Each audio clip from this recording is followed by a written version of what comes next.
I'm going to call today's meeting to order. This is the Yountville Town Council meeting for Tuesday, March 19th. It is 3 p.m. So with that, can we get a roll call, please? Councilmember Reeves? Here. Councilmember McKee Cant? Here. Councilmember Knight? Here. Vice Mayor Tripp? Here. Mayor Moeller? Here. Can we all stand if you're able and say the Pledge of Allegiance?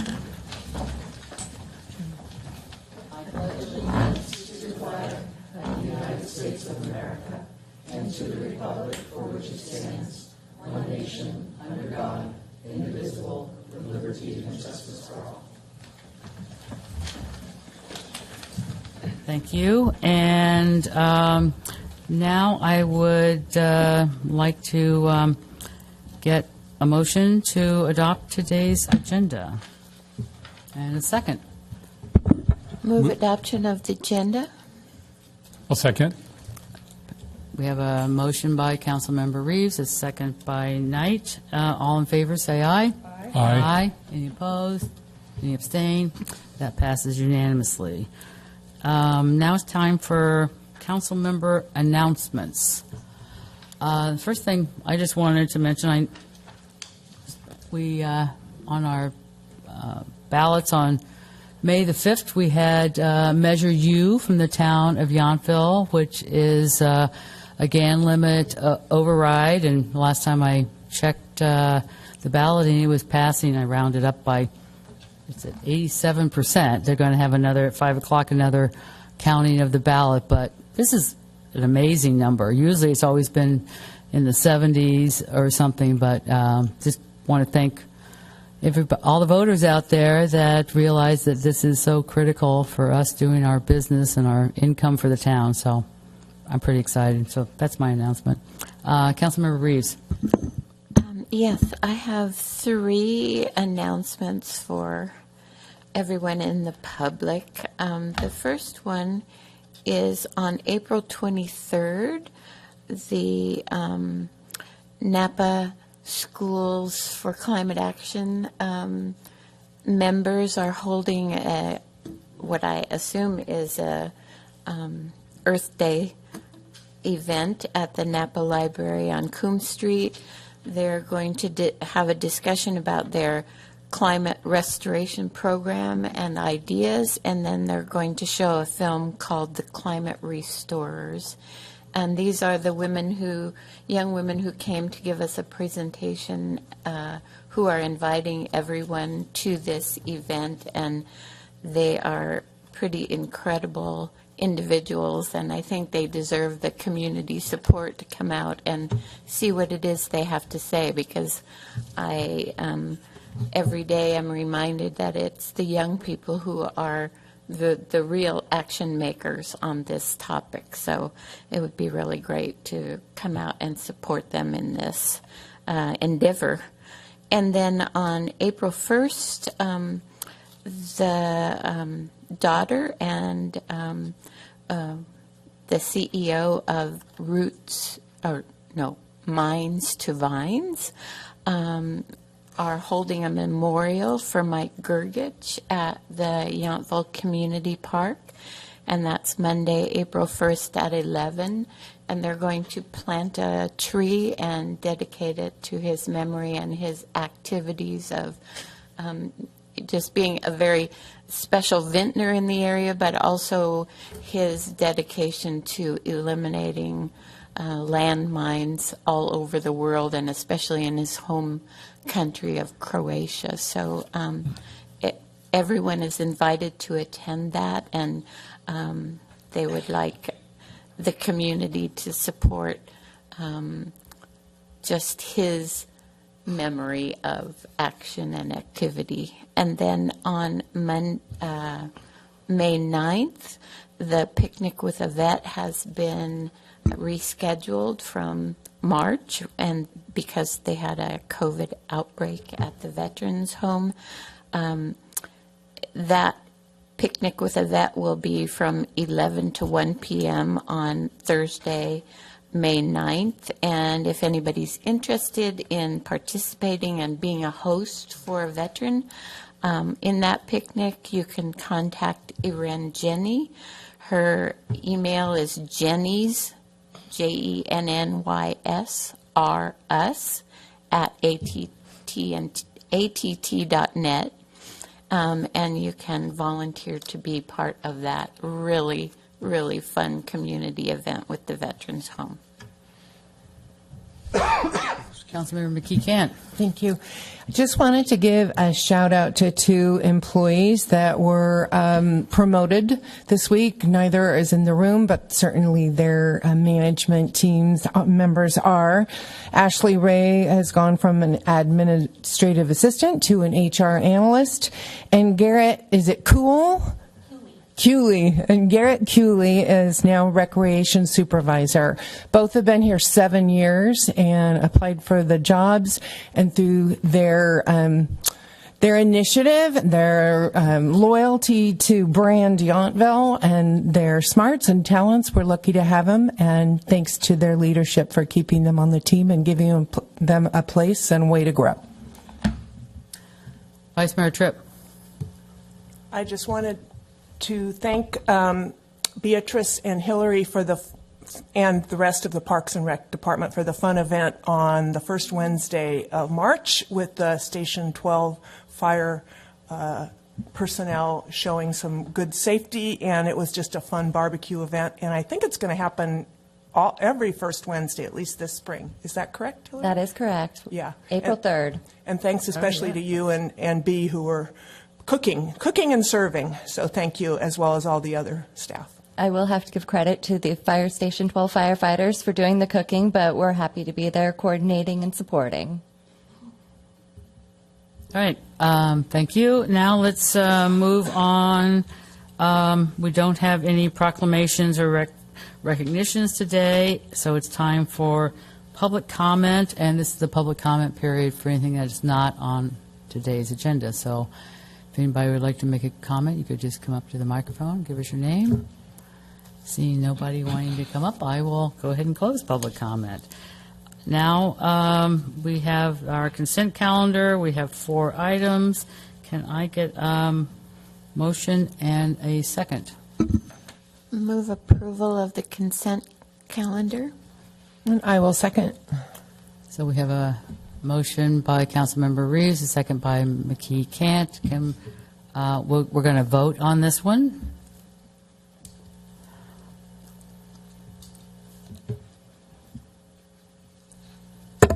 And the consent calendar passes unanimously. Okay, thank you very much.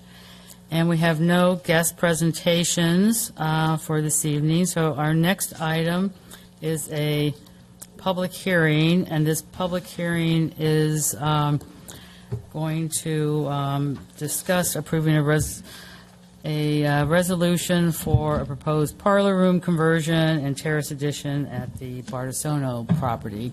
And with that, I have real property that is within 500 square feet of the action tonight, so I will be leaving the room and coming back after this item. And I think Vice Mayor Tripp. Yes, I also, my house is within 500 feet, so I will also be recusing myself.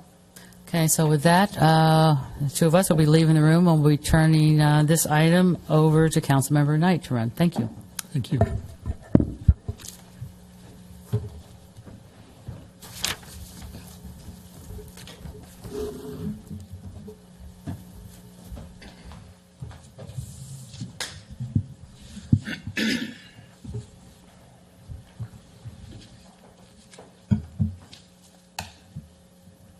Thank you. We'll go ahead and start item 10A and start with the staff report. Thank you, Councilmember Knight. Good afternoon, council members. Thank you for receiving my presentation. Today's application is for the Bartisono Hotel and Spa. They're proposing the conversion of an existing fitness room to a parlor room in the addition of a 700 square foot terrace.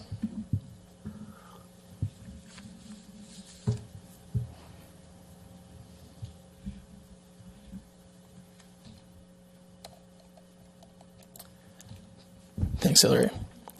The site is currently zoned planned development. That means it's part of a master development plan. It is currently developed with the Bardessono Hotel and Spa and Lucy's Bar and Restaurant. The impacted area is along the center of the southern property line, and right now in that space there's an existing fitness center, garden bed, and trellis. The existing garden bed and trellis are proposed to be removed. Next slide, please. So the proposed changes include the conversion of an existing fitness room. Like I mentioned, it's 324 square feet, and this conversion will result in a parlor room that will be available for combining with the adjacent suites. So this space won't be booked individually. It will only be used in conjunction with one of the adjacent suites. The addition of the 700 square foot terrace includes a 9-foot 5-inch trellis, a 6-foot fence enclosing the area, patio furniture, and a fireplace and 4-foot water feature. Neither the fireplace or water feature are classified as auxiliary structures. Next slide, please. The design materials include all materials that will match what's existing on site. That includes concrete block, black stained cedar siding, rammed earth corten panels, black C-channel steel. The proposed fence and trellis will be the stained cedar wood that you see there to match the existing fences on the property. Next slide, please. Some of the applicable standards and guidelines I wanted to go over include exterior lighting. On the proposed trellis, there will be 4 light fixtures pointing down attached to the ceiling of the trellis along the interior of the 6-foot fence. There will be 6 light fixtures, also all pointing down. It's important to point out that these light fixtures are designed to prevent glare and prevent any upward light pollution. The type of light is efficient LEDs. The auxiliary structure, it complies with our maximum height requirements. It's 9 foot 5 inches. The maximum is 10 feet to plate and 15 feet overall. All setbacks for the auxiliary structures are met. The fence, so the fence is actually where it gets a little bit confusing. If you measure from inside the terrace, the fence is 6 feet. If you measure from outside the terrace, the fence is 7 feet 4 inches. And the reason for that is the terrace is on a sloped area, and it's built up just a little bit for the finished floor of the terrace. Our municipal code allows for the council to determine where fences should be measured from. And so staff's recommendation and CDRB's recommendation was to measure the proposed fence from inside the terrace, which would make the fence compliant with the our maximum height of 6 feet. That would also make the fence the same height as existing fences on the property. Next slide, please. So staff's recommendation is to approve with the condition I just described regarding the fence for design review of this conversion of the existing fitness room to a parlor room and the addition of the outdoor terrace. That concludes my presentation. Thank you, Kyle. Are there any questions of council for staff, for the staff report? No. Just have one question. So the applicant's converting a fitness room to this parlor and terrace. Have they discussed with you their plans to do fitness rooms anywhere else in the near future? Or? So the fitness room that's existing was actually discontinued a few years ago as part of the Economic Recovery Program in 2019, and since then it's just been used as storage. They now have another fitness facility up near the pool. Okay, good. Thank you. Seeing no other questions, does the applicant have a statement or they'd like to make? Hello, I'm Joyce Landwehr with Premier PM. I don't really have a statement because Kyle, I think, explained it very explicitly, but open to answer any questions if you guys have any. Thank you. Any questions of council? Thank you. So the fence in question. Are the other fences that are mirroring the 6-foot tall limit, are they all on terrace, same kind of terraces, or? Yes. Okay. Yes. So as you're coming out of what used to be the previous center, a previous fitness center, it's at 6 foot starting there, and then just as it gradually slopes down, then obviously the fence by the time you get to the end is the 7'4". So outside, the fence is going to look a lot more dominant, but it's all the same But height. it's keeping that same line as what's that's existing. what Correct. I wanted to hear. Thank you very Yes. much. You're Okay. welcome. Questions? Just had one question. I was curious about the parlor description. I was trying to get a sense from that space in that olive area. Is the parlor in the center of rooms on both sides, so it could be, at some point, it could be used by either room or? Right. So it is exactly in the center of both rooms, and so you will have the option of renting out either of those rooms with the terrace or both of those rooms with the terrace. So you would either have an all or it would just be with one side. Okay, good. Good planning. Thank you. Any other questions? No. Oh, thank you very much for coming up and speaking. Absolutely. Thank you. Thank you. Right. Let me see. What I'll do is open the public hearing. Are there any comments from the public on this item? Seeing none, we'll go ahead and close the public hearing. Are there any other questions of council before we have a motion to get to a discussion of the resolution? No. Okay, good. Moving right along. Is there a motion? Would someone like to make a motion so we could discuss the resolution? Sure. Do you want me to Thank push you. my button? I'm not sure. Go ahead and do. I move approval of Resolution 24-4255 with conditions, design review for conversion of the existing square footage for the fitness center to the parlor room and the addition of the adjacent outdoor 700 square foot terrace. Is that detailed enough? Is there a second? I'll second that. Okay, we have a motion and a second for approval of this resolution. Council discussion?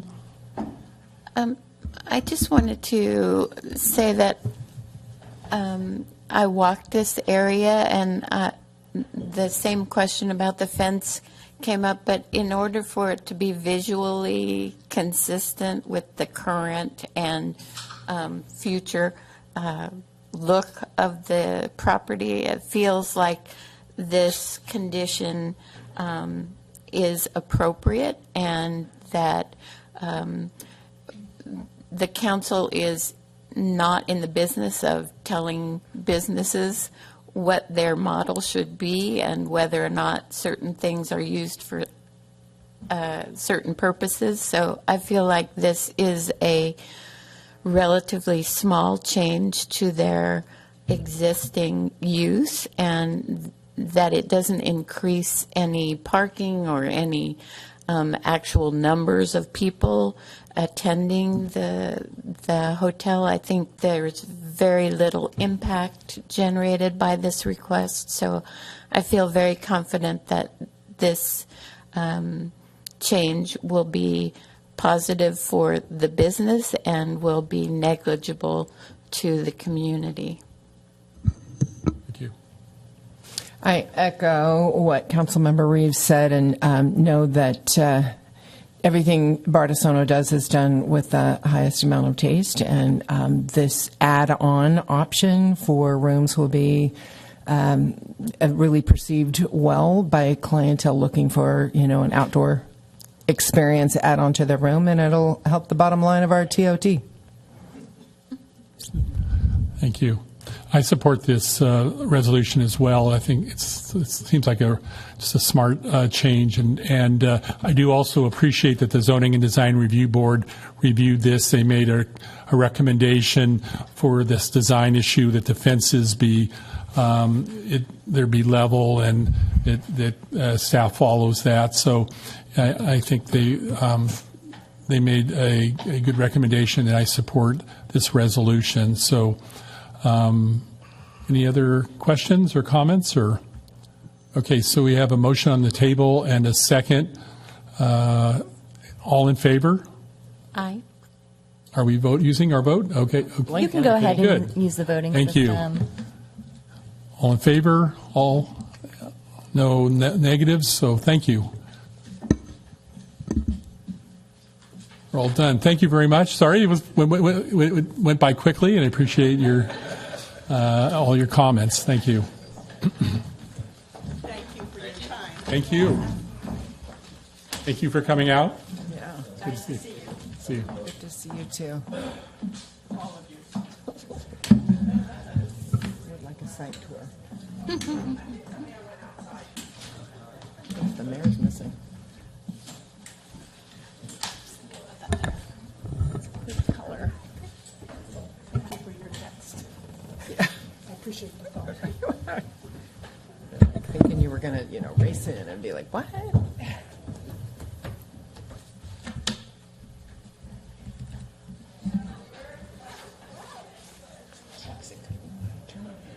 Yeah, I was surprised too. I found out about it right here when I got here. So. Nervous?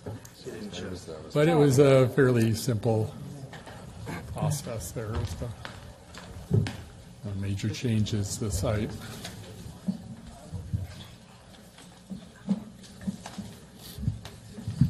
You should leave if you want to.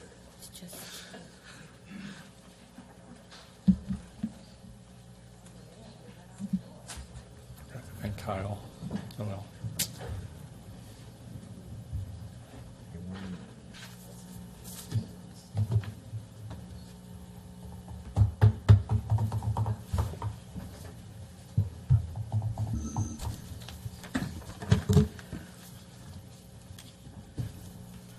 Thank you, Eric, for You did a good running job. that item for us. So Good. I'm assuming it passed. I saw a lot of smiling people when I left, so I'll just make that assumption until I read about it in the paper. Good proposal.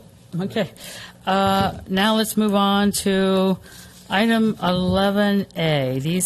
We have a couple three administrative items, and the first one is we're going to receive a report from the staff regarding our town fund balance policy and reserve targets. So is Celia going to start, or is Brad? I'm going to start. Okay. Can you hear me fine? I feel like my can hear you. microphone Yep. wasn't working.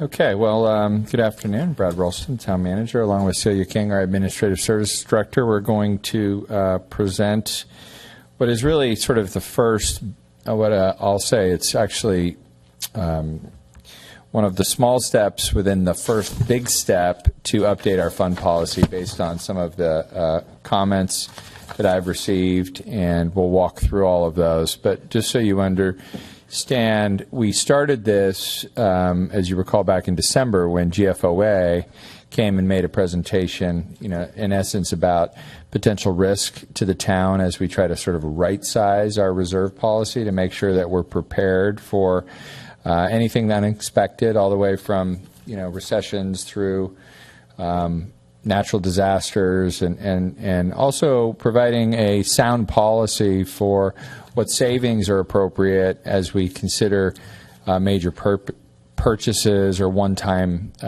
costs, and with the school site now being the major project that the town is discussing, I think it's appropriate that we have this conversation now and to demonstrate sort of what those options are in terms of creating a sound policy for the town moving forward.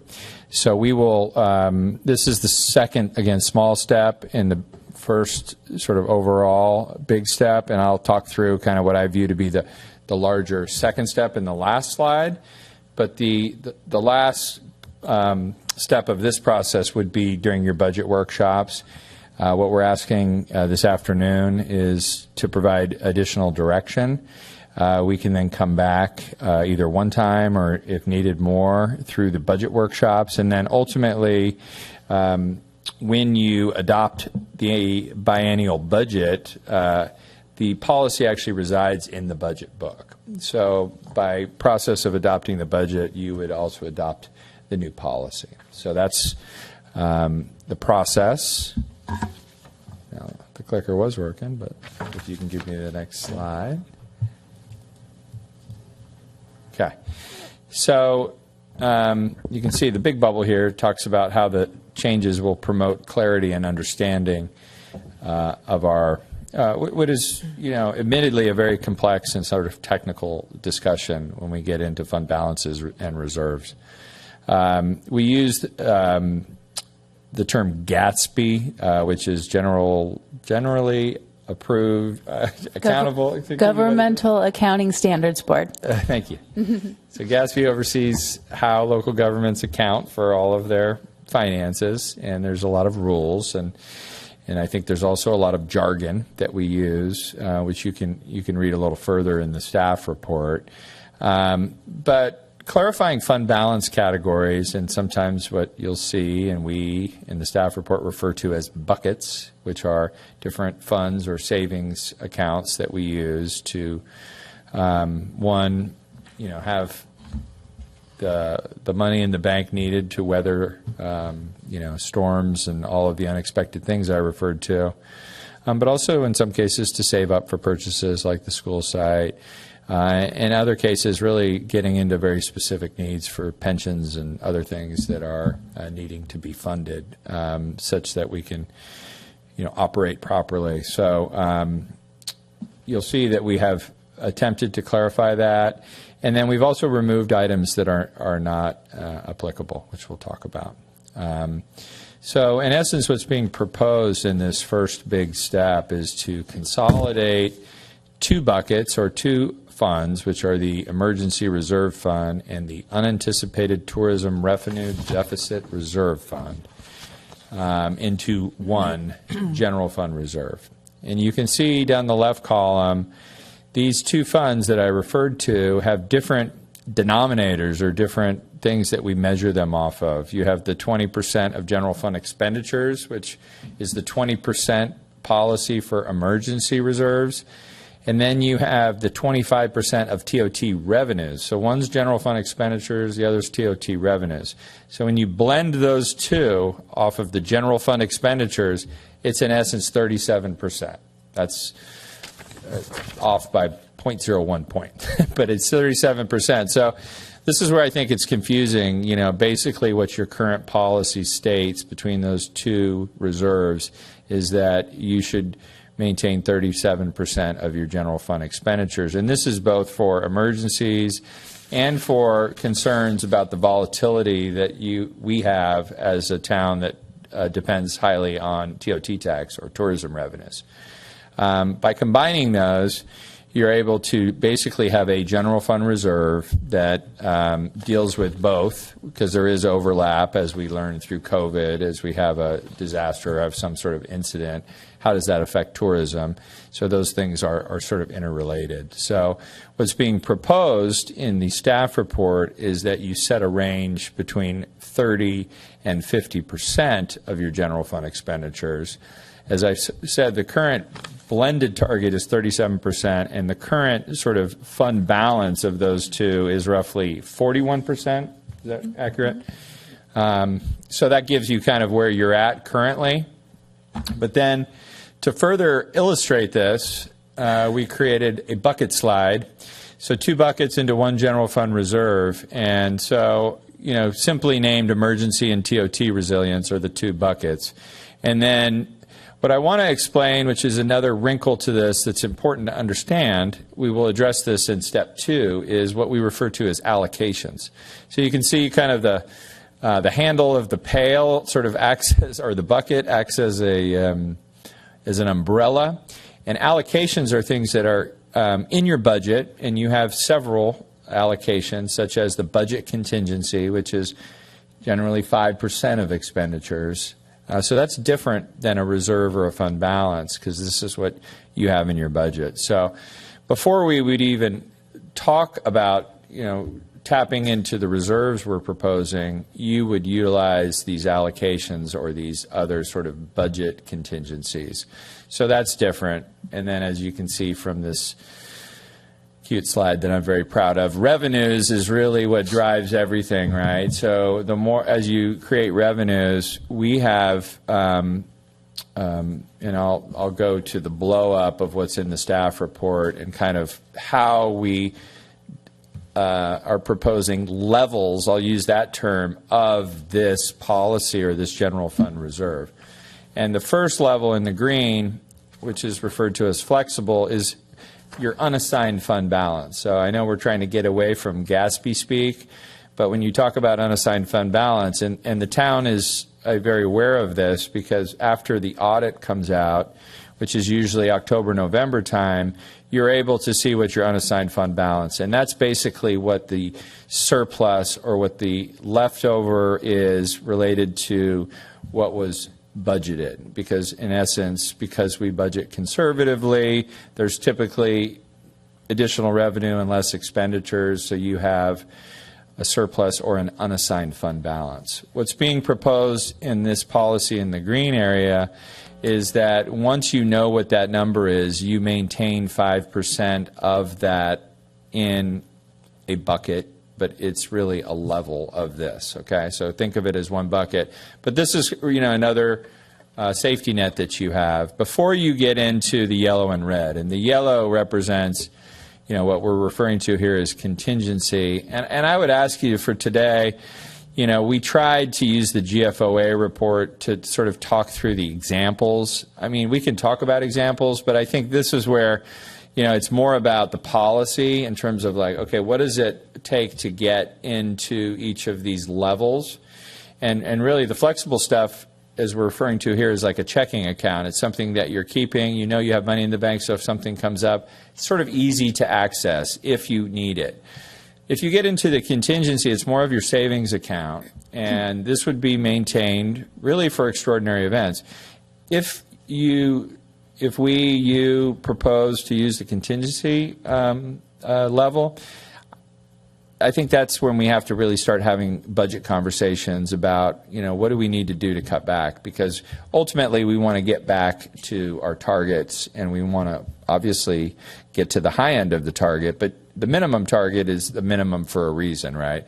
And so finally with emergency, you can see that's the red zone. And by code, or by your municipal code, in order to tap into the current policy, which is set at 20%, there isn't a range, and I think there's a good reason to probably maintain that 20% as a specific number.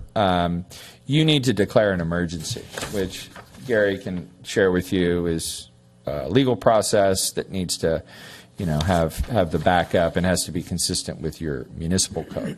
So these are these three levels that are established, and then you can see the footnote basically gets into kind of some of the other stuff that we're going to talk about in step 2.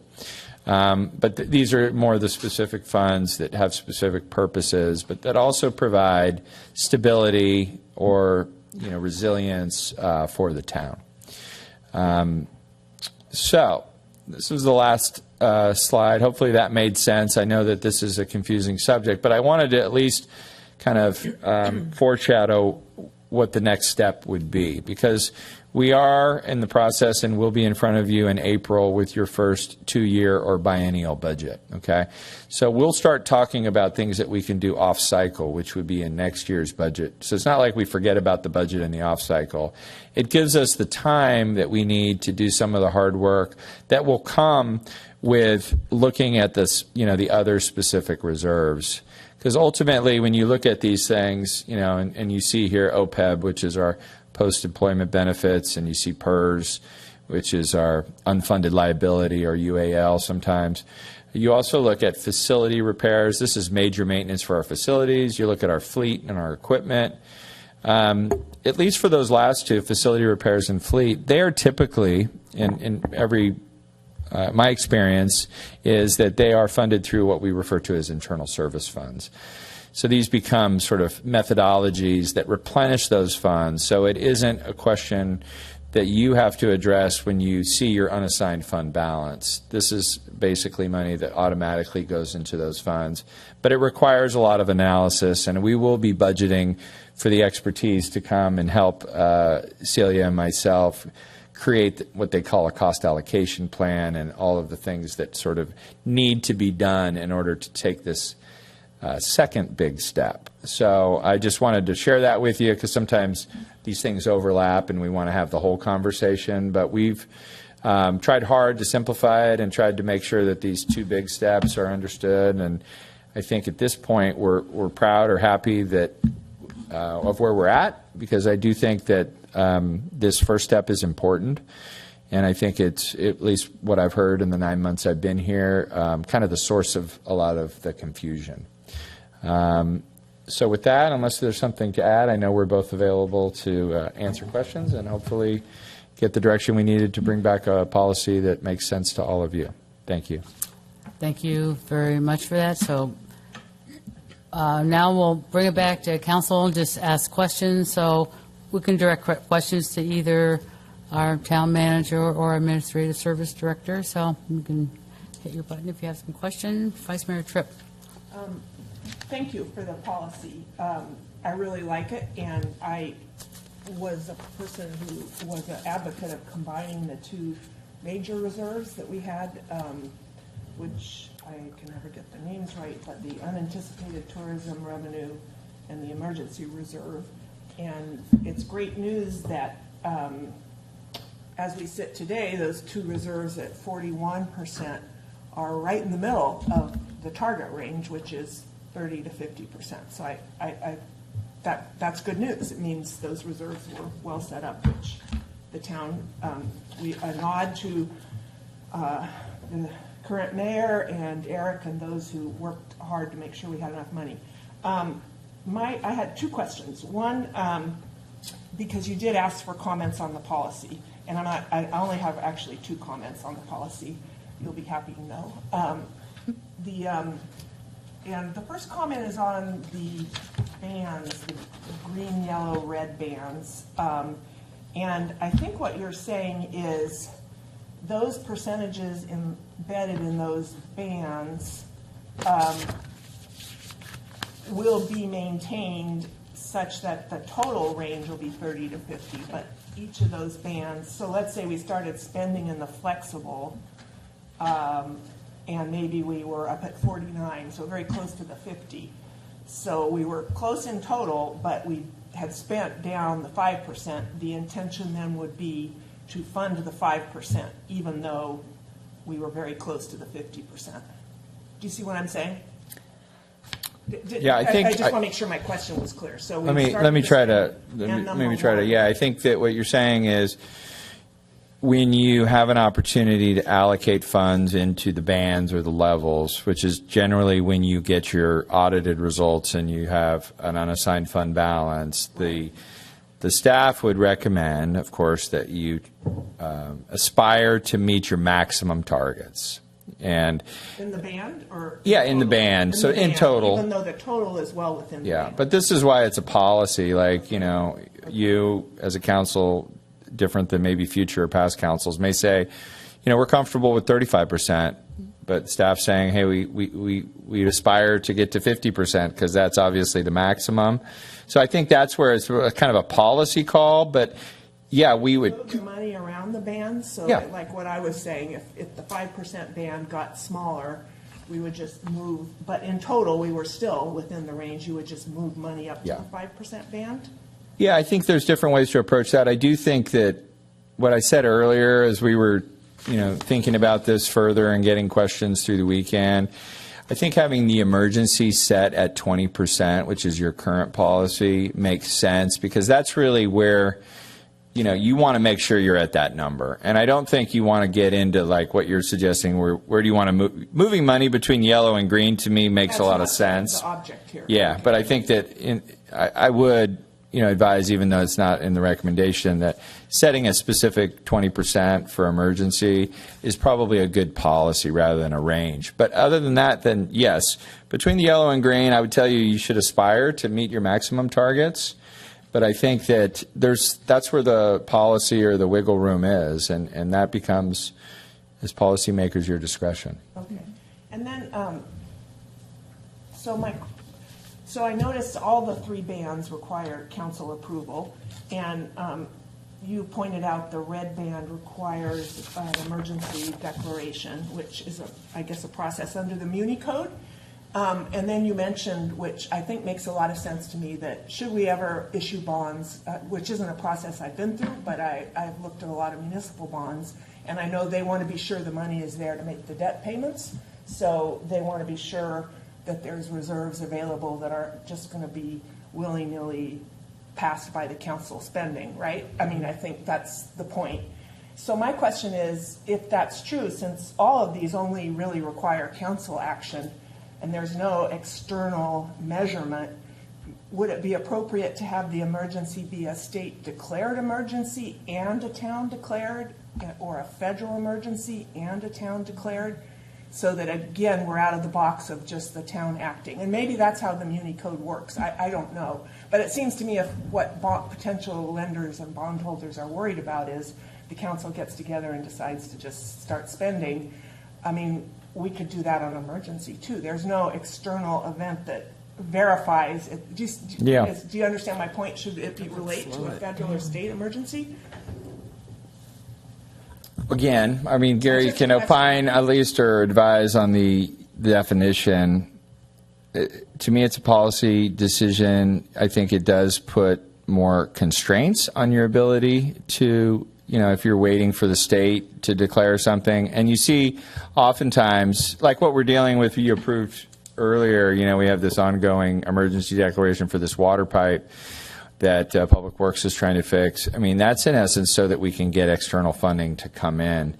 So sometimes it's probably better, I would think, to have that flexibility so that, okay, we declared something at a local level, and then whatever the emergency is, you're then looking for outside resources rather than waiting for someone else to declare it, which might tie your hands. But a bondholder or whomever, and then I'll let Gary answer the question, and then I had one more. It isn't going to think of that as still being the ability of the town to spend money without any external event.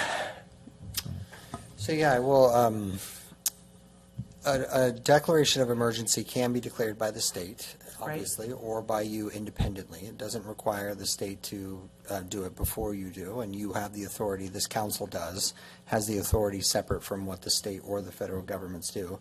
I have the same feedback, I think, as the town manager, which is you can restrict this as much as you like. So you could put more conditions in, as in state and or federal declarations in addition to yours. But ultimately, the current policy in there, and I know you're revisiting this, so this is all kind of your thought process now and what you decide to do with it, is to make sure that those funds are available in the case of really an external event of emergency. The way the policy is currently written is fire, earthquake, flood, and I think labor unrest is currently in there too. But that's the purpose of that fund. So you could restrict it more, but so the downside to that is if you all decide this truly is an emergency and there's a revenue crunch and you need the money, but the state hasn't stepped in, then you'd have to revise the policy first. And of course, the backdrop to all of this is you always have the power to revise policies, right? And that's true no matter how restrictive you make these. And the people who are issuing bonds know that too. Okay, and the only other, so that would be one suggestion I have, because when I read the language between yellow and red, we're in both talk about natural catastrophes, extended timing, problems. So it was hard for me to tell the difference. Okay, so that would be a suggestion I have. The other question I wanted to ask you is, what I really like is this policy is a lot simpler, and I'm surprisingly, even though I'm a lawyer, I'm a real fan of things that don't confuse people. So I was looking at the part that I wanted to comment is on the section that follows fund balance set aside for known future spending. And so we have a legal contingency all called out in the policy. So my question is basically, we must have a lot of things that we have to set money aside, payroll taxes, payroll that we can't spend, which are similar to putting money aside for a leave buyout, all sorts of things that really have to be, you now call it a set aside, an allocation. So my question is, because these kind of confuse the policy, why would you pick out these things amongst the many other things where we really have a legal obligation to put money aside? And I understand, like on the OPEB fund, the idea is this is money that's waiting, it's in transit sort of till, I don't know, the actuary tells us how much we need, or maybe it's just sitting there until it gets put in the trust where it becomes untouchable. But, that's not all that different than payroll taxes and a lot of stuff that is really untouchable. So in the interest of simplicity, I know in the old policy we had all this, and I was about to say I'm a fan of history, but I'm really not a fan of continuing to say the same things over. I'm just wondering if we're putting stuff in here from the past that is just stuff and is not that dissimilar from a lot of things where we have to set money aside that legally we should not be spending. So that's my question. Well, I can start with my comments, and then town manager can add to it. But I would say that we do set aside revenues to cover expenditures like payroll by way of the budget. So it's not necessarily sitting, in a bank account to pay for all of next fiscal year's payroll and taxes, but it is by way of the budget. We are setting aside, okay, of this revenue that we're projecting, this amount is slated for payroll and taxes and things like that, and contractor payments. I think the reason for the budget contingency is to show by way of the budget again that this line item is available should we encounter something in the next fiscal year that was unanticipated. And so that's why that allocation is there, to show capacity if needed, if we come across something that isn't already accounted for in the budget by way of a line item like salaries or benefits or contracts. But these 4 things that you have down here, they're in the budget, right? Mm-hmm. They're not a separate bank account or fund, Correct. I don't think. They're general funds. So I'm just wondering why those 4 are different than other things. Is that because they're in the budget? These 4 things are going to be in the budget. Mm-hmm. So to put this in the reserve policy, are these any? We could also have one for replacing trucks or whatever, where the issue we don't know the exact amount or contractor payments that we think are coming in under a contract, but we don't know the exact amount. Correct. And to your point, there are some allocations in the general fund that aren't in the policy, such as leave buyout, which is based on a number that we calculate. The budget contingency is set by policy at 5% of expenditures. So I think. Oh, I see. So the Yes. reason to put it in the policy is because you want to have a specific amount. It formalizes the The 5% amount. of expenditures, yes. So it's not subject to discussion during budget. It could be if town council desired, yes. Okay, well, that actually, although some of those, there isn't a target, right? So anyway, okay, you understand, because I do think it makes it more complex. I think we have a lot of things we set aside money for and that appear in the budget, and I'm just not sure that we need those 4 things in the policy. Although I do understand the 5% one, but a lot of these other ones don't have a specific target. So that would just be my comment. I think it makes it more complicated than it needs to be for our policy. That's just my comment. And I would just finish by saying it's a good comment, and it's clearly part of step 2 as we discuss how do we further clean up the policy, because I think you're exactly right, and we could go on and on about step 2. It's a long, that's why we need time to get you to a place where we're doing exactly what you're saying. What's in the policy is sort of I guess, within the realm of policy making, and then what's in the budget is a different process, and they need to be combined, but one step at a time, I guess I would tell you. So that would be my suggestion for the policy, that if there's not a specific reason or a target, and it's a number that every year gets developed that we definitely need to remember, I'm just not sure we need to put it in the policy. But having said that, I really liked the policy, and I think it's a big step forward. So thank you for doing that and taking, I'm sure, a lot of feedback from me, I know, some of which was kind of confused feedback because I didn't really understand it, and I'm sure you've gotten a lot. So thank you for your patience. So seeing no more questions, I'll go to public comment, and then we can bring it back and get Questions. Councilmember Knight. Thank you. Thank you, Director King, for your report.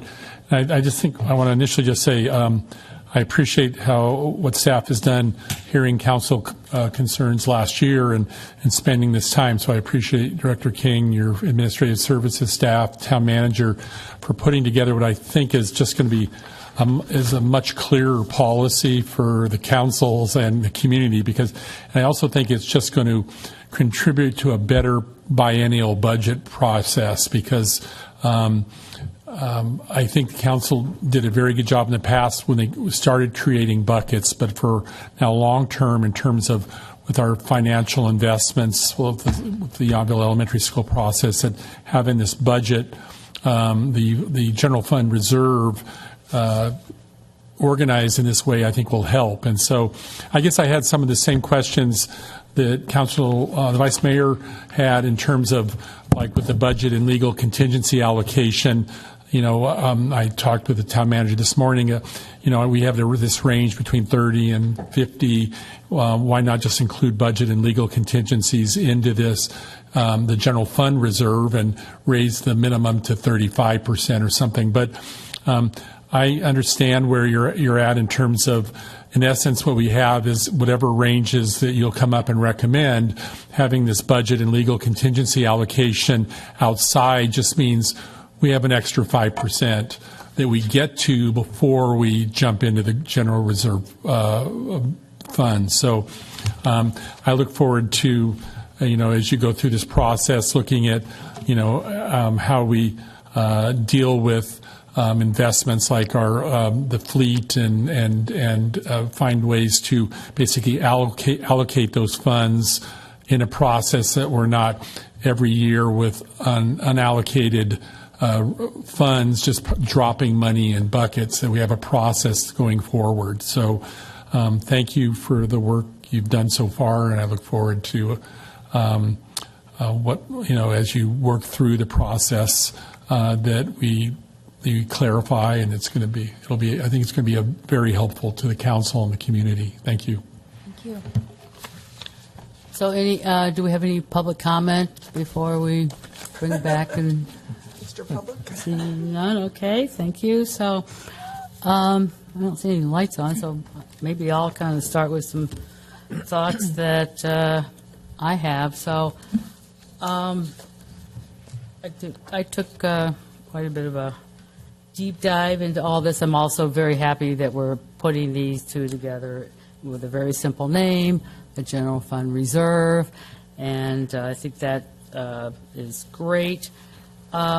So on our red, or I guess it's green, yellow, red, so we'll kind of go in that. I would like to kind of suggest that we move under the contingencies, where it kind of talks about small, moderate catastrophes, that we move that kind of into red, which are really emergencies, catastrophes, and also the anything with the recession, instead of having mild, moderate, severe. I think it would probably take us hours to figure out what that even meant. Just call it recessions. And those, I think, could probably be in the yellow bucket, which is kind of where we have that now, but just kind of simplify it to one, and then the emergencies, leave that into our, just put all the disasters there. That, because we might have something that, let's just, say we just have a major fire that just goes through Yountville. Maybe the state won't declare an emergency. Maybe the county won't even declare one. So, having our ability to declare our own emergencies, I think, that I like that as the responsibility of the council. Also, I'd like to recommend for council consideration that instead of 30, we do move it to a minimum of 35. It's good to know that we're already at 41 and a few decimal points. And the reason primarily is because of the Moody rating. So if we have a minimum of 35 or greater we then would qualify for a Moody rating of AAA. If it's below that, we won't. So that's something I'd like the council to kind of think about, just raising that up. And just another point, when it comes time, when we have to address the fund balance levels, it says right now that what we would do is, staff would come back with a plan. I would just like to add a little more urgency to that by maybe we could come back with that, but also add that, that it could be staff, it could be town council, would make every attempt to add, funds back if they're spent on a biennial basis. That gives us like 2 years, but it gives us, we'll make every attempt, gives us, The time. doesn't make it so dogmatic that we maybe can't reach it. So just down the line that, kind of reminds everybody that we're not draining these buckets. So we're going to try to refill them. That will be a priority for us. So those are kind of my thoughts. So Just a quick clarifying question. Is this make every attempt to replenish language? You're talking about the minimum target or the maximum target? neither. I'm just talking about, if I'm allowing some flexibility. Okay. If you want to make it a recommendation different than that, so that's, I was, instead of even saying we're going to replenish it on a biannual basis, maybe we won't, depending on it's the unknown of the unknowns. Yeah. Okay. So, Yeah, I would recommend something in the nature, and we can wordsmith it and bring it back to you, but something that you're, in essence required, or you make best efforts to replenish to minimum levels, and you aspire to meet maximum levels. I would appreciate that too. I think that would be also good. So it really kind of, creates a policy within our policy. Yeah. Yeah. So those are my thoughts. Councilmember Knight. Thank you, Mayor. I just want to reiterate, too, that what I really appreciate about what in this policy you're developing in the reserve is the flexibility, so that we have a range, but at some point in these future years, if we have another just a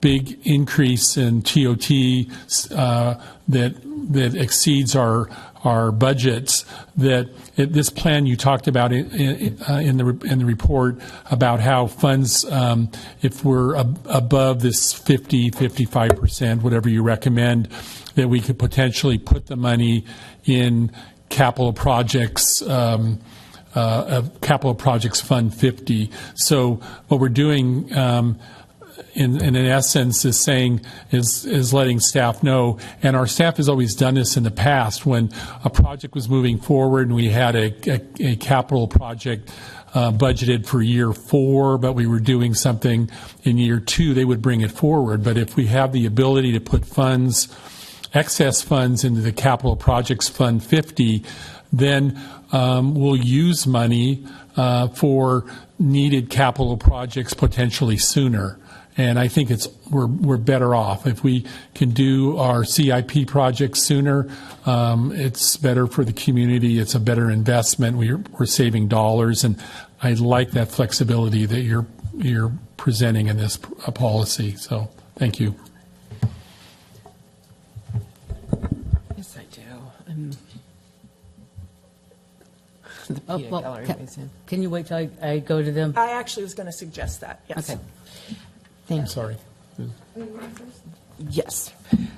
Just under the flexible buckets and the use examples, I get a little concerned with infrastructure failure and strategic property acquisition with those two classifications, since those tend to be pretty big expenditures in my brief experience. So with the 5% in that particular bucket, those it seemed like those almost should be, to me at least, in the yellow category.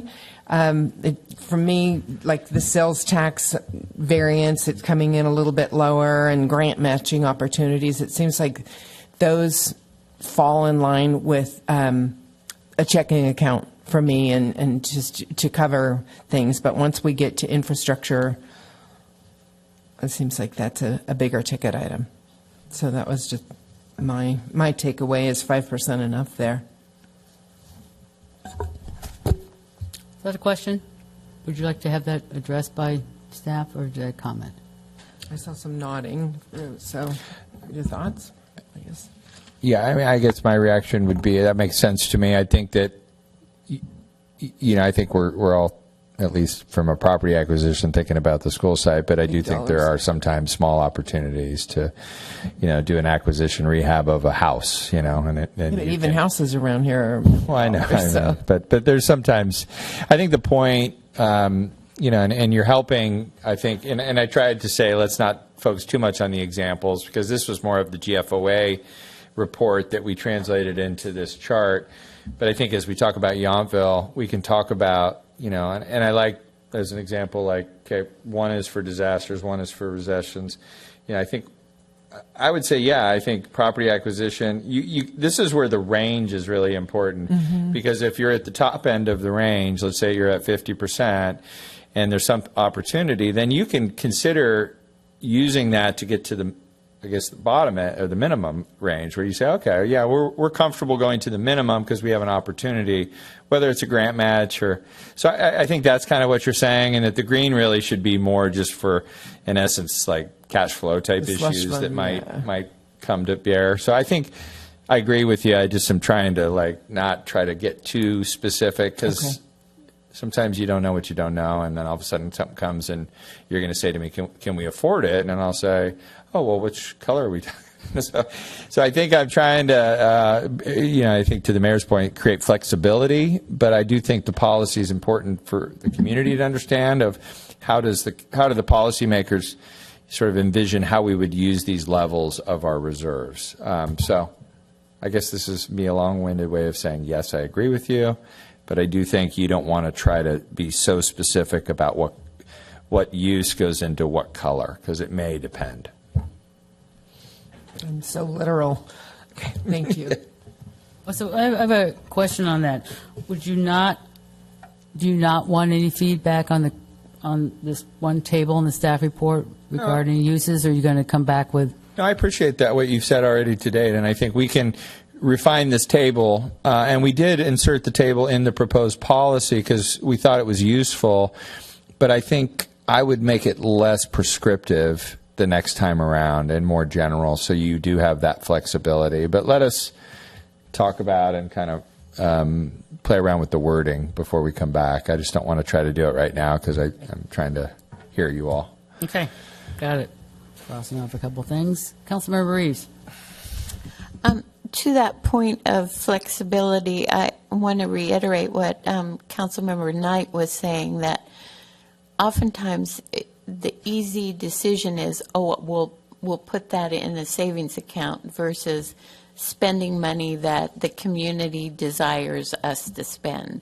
So I think these bucket levels need to stay flexible as much as we can, so that when an opportunity arises, or when we hear a need arise from the community, that we can address that in a timely way without saying, oh, well, we have to wait till the next cycle, but we do have all these savings accounts that we're not comfortable touching. It should be that we are comfortable because we know what the policy is about those and what the repayment schedule is for those. So I think that the whole idea that you have come up with is really helpful in deciding broader policies that the council will use in the future. I think it's really, really helpful, especially for someone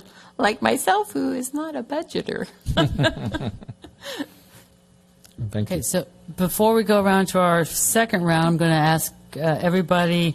I was suggesting that we go to a 35% minimum. So the first question, is that something that I'd like to get staff's opinion on that, just so we could meet. I always like getting the AAA rating from Moody if I can. So I think it guarantees that, but Yeah, I think having been through the rating policy, I do think obviously the more the minimum, the better the story. But it really comes into when you meet with the rating agencies telling the story of Yountville. And so we have a really, good story to tell on a lot of levels, but I do think the higher the better. And so I think staff would clearly support 35% as the minimum. I would then ask, and I mentioned earlier, but I'd like for you all to at least give me the nod or however you want to direct us to say that let's maintain 20% as a fixed amount for our emergency.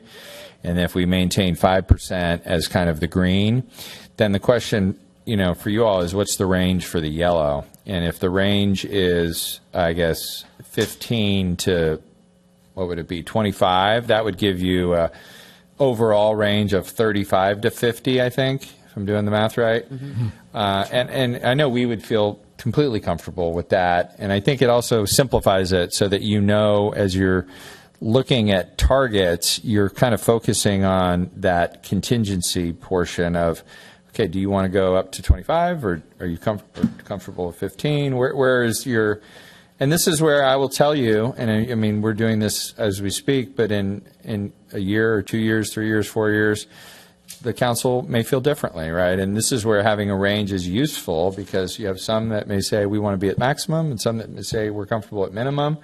And if you isolate it to just that section, it's an easier conversation to have versus like, how do you feel about emergencies? Oh, I don't know. I feel bad about emergencies, but I feel okay about recession. So it's really not about that. It's about creating flexibility so policymakers can, do that. But I do think, to your point, the GFOA report that we got in December did point that out. So I think that's a good basis for establishing a minimum target. Okay.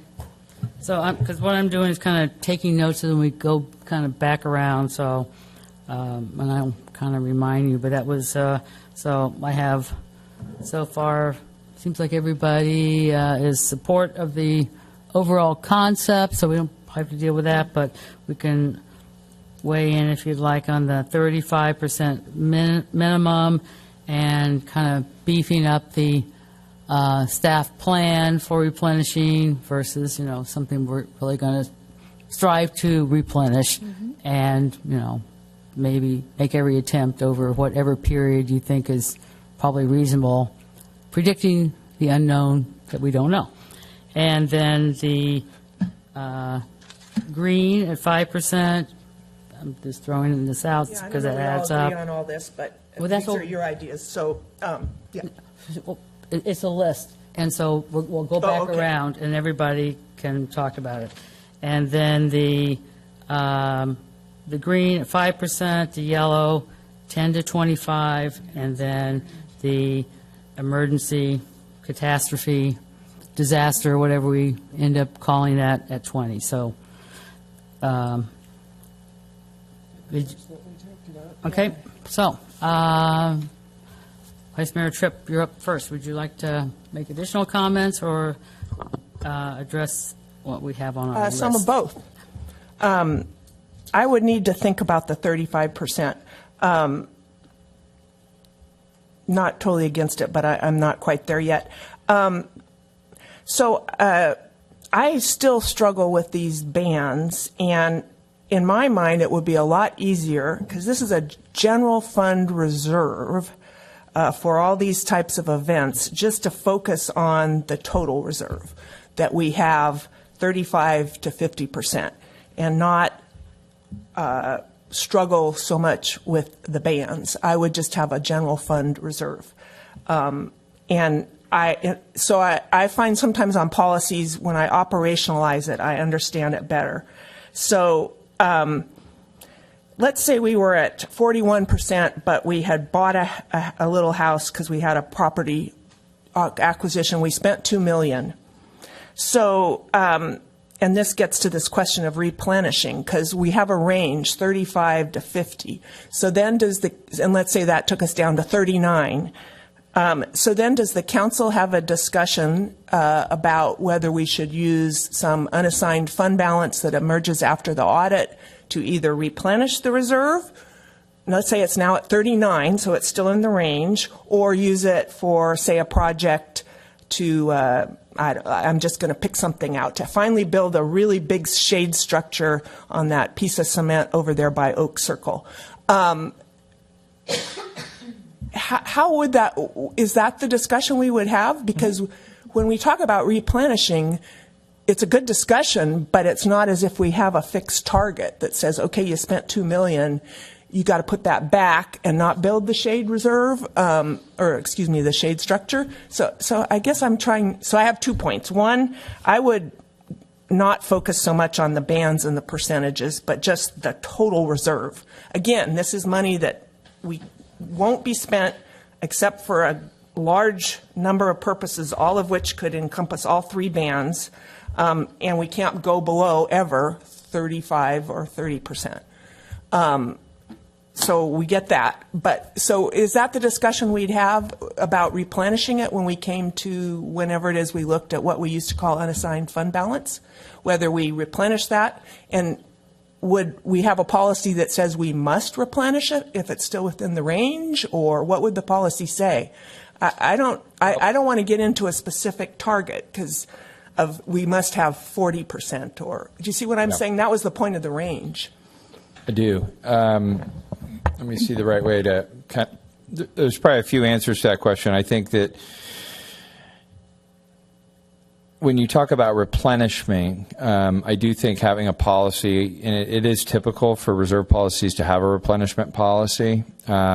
Remember, it's all based on revenues. So you can have the best policy in the world, but if you don't have the revenues, it doesn't matter because you don't have an unassigned fund balance.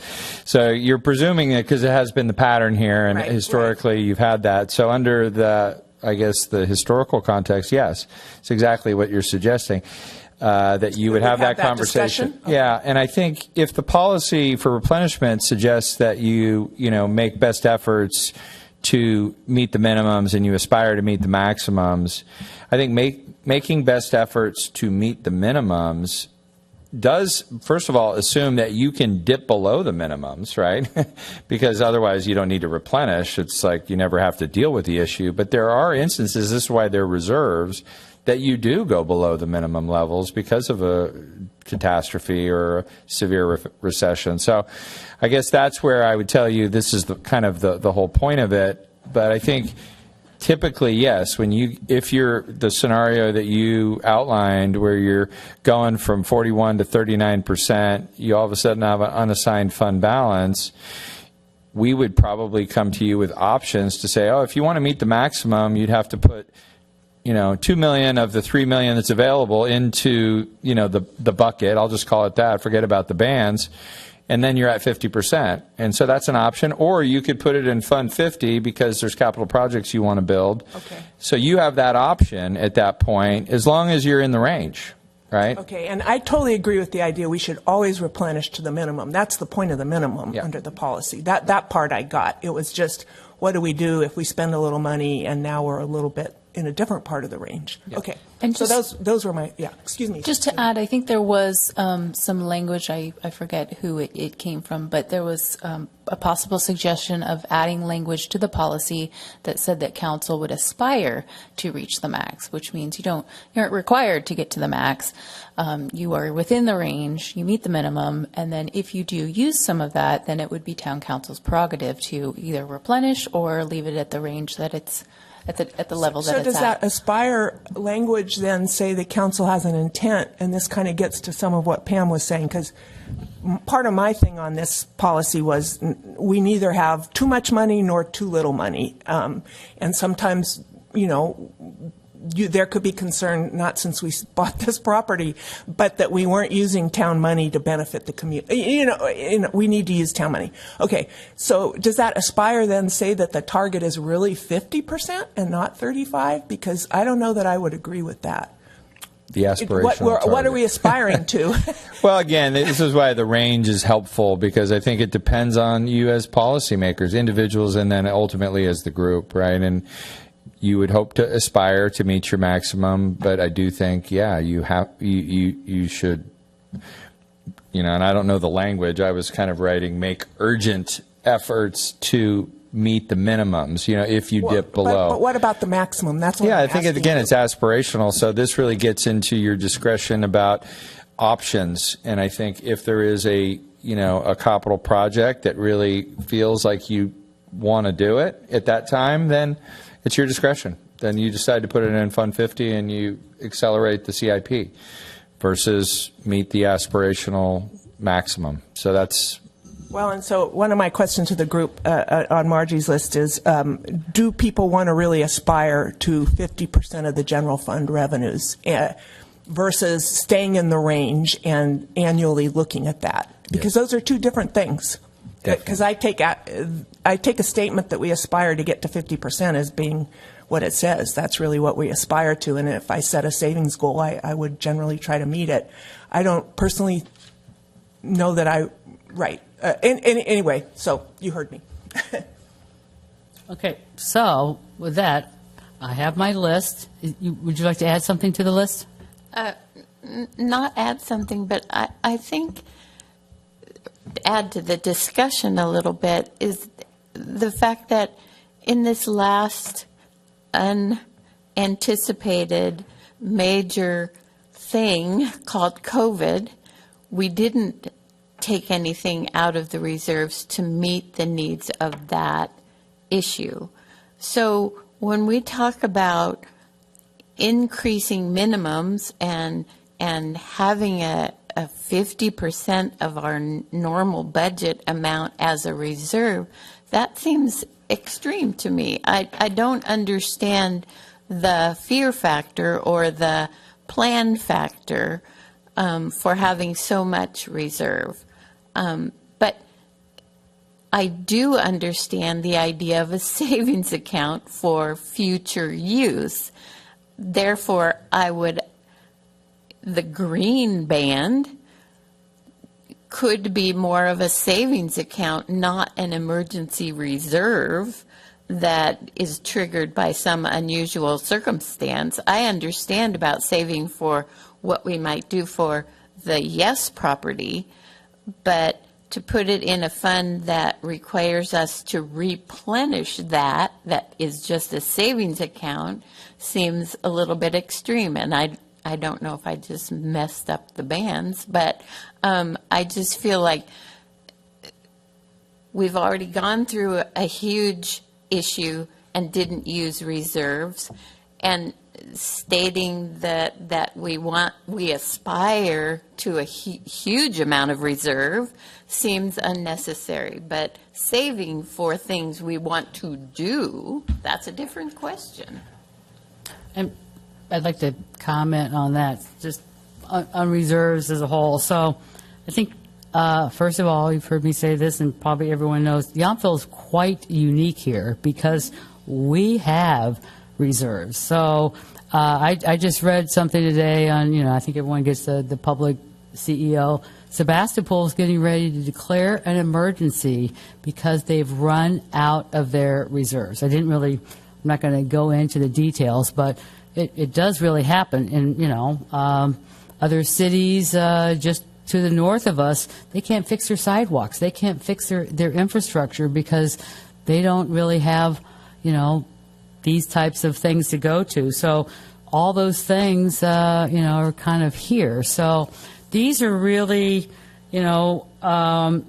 places that we kind of go to last if we really need to. And, we do have other monies in our CIP. I do like the spillover after 50% to our CIP because we've never ever really had, any kind of funding source, even though this might not be. It's only when we go above that 50% that it would be a funding source. So albeit small, it's something.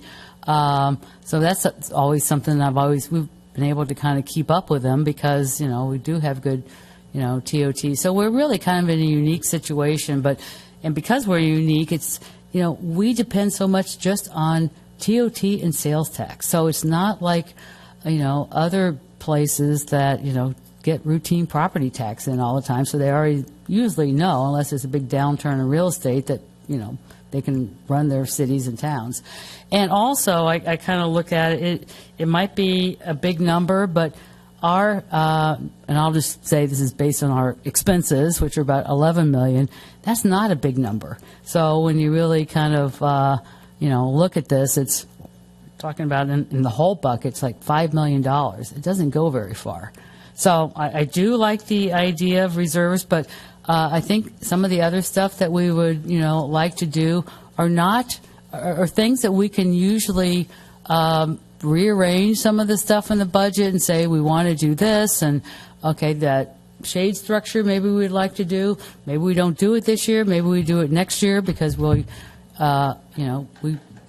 always had these unassigned fund balances, which is a big discussion for another day, because we do have those. So when you kind of put all those pieces together, I'm kind of comfortable, with this number, and I like the flexibility of it. But again, we do not, it's just a minimum that we have. So we can put some of this other stuff that we, might want to do. We might just, prioritize that instead of necessarily, replenishing this. But I think it sends a message to all of us. It's not something to ignore, but we will make every attempt to, put this up there with everything else to try to replenish it, because, some of these, it's really the emergencies when you look at, even 20%. So if we're talking about, $5 million, 20% of that's like $1 million. We all know that doesn't go very far. So I see the concept, but when I go down and look at the numbers, it's not that much in a way. But it gives us that solvency to really kind of just, I think, physically run the town well. So that's kind of how I look at it. I don't think it really, I think if we really got some things to do, we bought the school property. I think that's pretty impressive right there. So anyway, those are just kind of my comments there. Would you like to add something officially I meant to the mention list? earlier. I'm sorry, and obviously I don't want to interrupt, but I also meant to mention earlier, because I know you all know this, but for those of watching at home or what have you, these numbers are post-school site transaction. Okay, so we're assuming that we're going to acquire the school based on the numbers that we're showing you today. So I just meant to say that earlier. So for those that don't know that. So would what you're talking about, would that really go under on my list, we have the replenishing clause. Would that go under that, or is that something else you'd like to add that we can? Well, I think my comments are both the amounts that we aspire to and where they fit in the bands, actually, because I could see if we decided to raise the amount of money we're holding, that I would like to see the green band expand, because that's something that we can use versus the part we aren't going to touch, the red band, and the yellow band being that middle ground that nobody knows what to do with, actually. I mean, I get that we would have it. I sort of like the idea of the infrastructure repair and maintenance being part of that band, because, I mean, municipalities used to do more of their own infrastructure building and maintaining, and if that could help people with their water bills, that would be great. If we had actually a savings account to redo all of our infrastructure. But, I mean, those are all things that are a little bit late to the table for this discussion, but maybe in the future discussion that could be part of it. I mean, part of my issue is that we already have 41% saved up. So I could agree to say we'd like 40% in our budget for these contingencies, and then decide where they fit in the bands. Maybe that would be a part of the solution. All right, so Mayor, just a quick comment.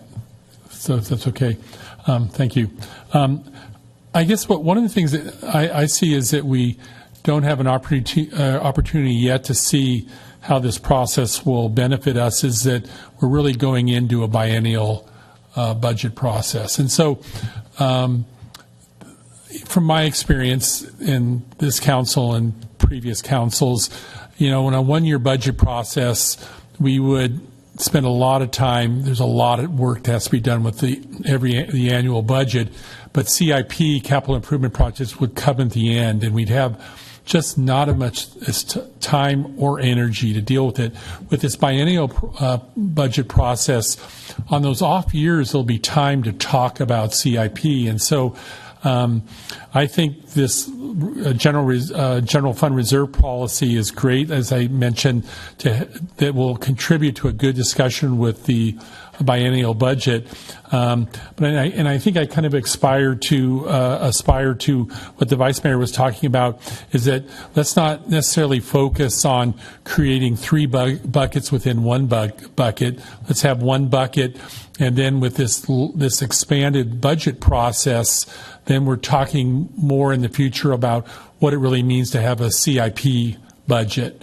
And I think I agree with the mayor. We have to have a minimum, but at some point, how do we invest in the community and use the CIP with a biennial budget process and one bucket that we know we need to meet a minimum? And so I think we'll have these discussions in the future that will kind of flush out this policy. So I think the more flexible we keep it now, the council in the future can adjust it. But I think I see us, let's get into the new budget process and see how we benefit from this new policy you're recommending. Vice Mayor Tripp. I really liked the band idea when I saw it, and I thought the idea was the council and future councils. There's a minimum, which is we shouldn't go below because that would be unwise, and I probably could wrap my head around 35%. But it would be up to the council to pick a number within the range. I don't want this personally, and I will object, to become a backdoor way of saying we need a 50%, and that's what we aspire to, because I don't really agree with that. I don't think we need 50%. But if a future council wants to go that route and there's money and they decide to fit it within the range, this is a policy. But I personally don't want the policy to say, in essence, because we aspire to it, that the target is 50%. I think the councils in the future should have the ability to decide within the range and to look at the needs of the budget and the amount of the unassigned fund balance and decide, are there other projects or should we put this money aside? So I feel very strongly about that. And I wouldn't support, I don't want this to be a backdoor way of putting 50% away. And then I just want to say, Yountville is enormously fortunate. And we do look at some towns that don't have the money, and in part it could be because of mismanagement. But we are just enormously fortunate.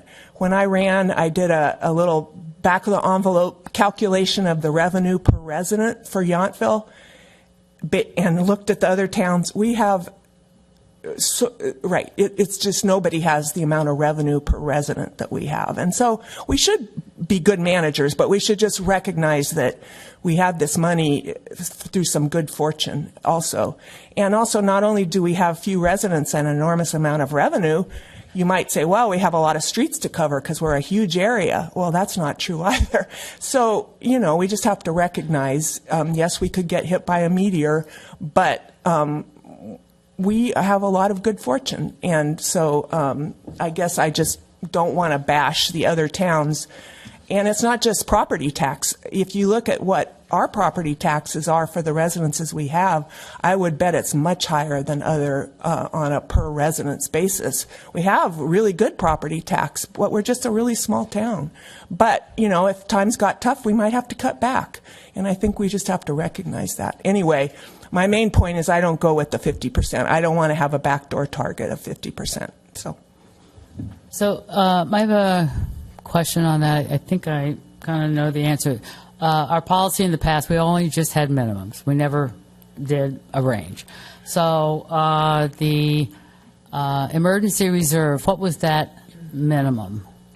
The emergency fund, the Yes. emergency reserve fund is the 20% of general fund expenditures. Okay, and then the TOT, 25% That was of 25%. TOT revenue. right. So, So it equates to 17% of Okay. general fund expenditures, okay. the TOT. So if we did a 35%, then we would still be basically having the same equivalent The same minimums that minimums. we had before, with no maximum. That's Okay, correct. Just wanted to clarify that. All right, so I'm going to try to give staff kind of some clear direction. So we're going to go back around here. Who would kind of like to start, and I'll just kind of go through my checklist here. So I'm going to call on Councilmember McKee Kent. So, well, and So you you can want me to- pass. You can pass, but so I'll read them off. Okay. So what I have on the checklist is, what's your opinion? I'm just kind of taking scorecards on the 35% minimum. 35% minimum is fine. I agree with what others have said about the maximum that, And I have that at the last. Okay. Hold that thought. Okay. All right. Let me just do this. Robin is. Okay. Next, what about the replenishing clause? Do you think we should just leave it as what kind of draft in here, that staff will come back if we go below the minimum with a plan, or would you like to see some of the other suggestions I by think staff? verbiage in there is great. The word aspire isn't bad if we don't have the 50% target, but we can say that the intention is to keep this with, the minimum, and to make sure that it's, well, I think you don't need to say anything about the maximum Okay. there. What about the ranges? Where are you on the ranges? 35 to 40. It's a small range, but I think it's And enough. right now, we've got red, 35 to yellow, 50. green. Oh, you want me to break it up with the no, bands? I guess the question is, do you like that they have levels within each of the colors, or do you think there should be no ranges at each of the color levels? Being the literal person I am, I don't mind the bands, and I think having the ranges is probably breaking it down and making it easier to targets to shoot for.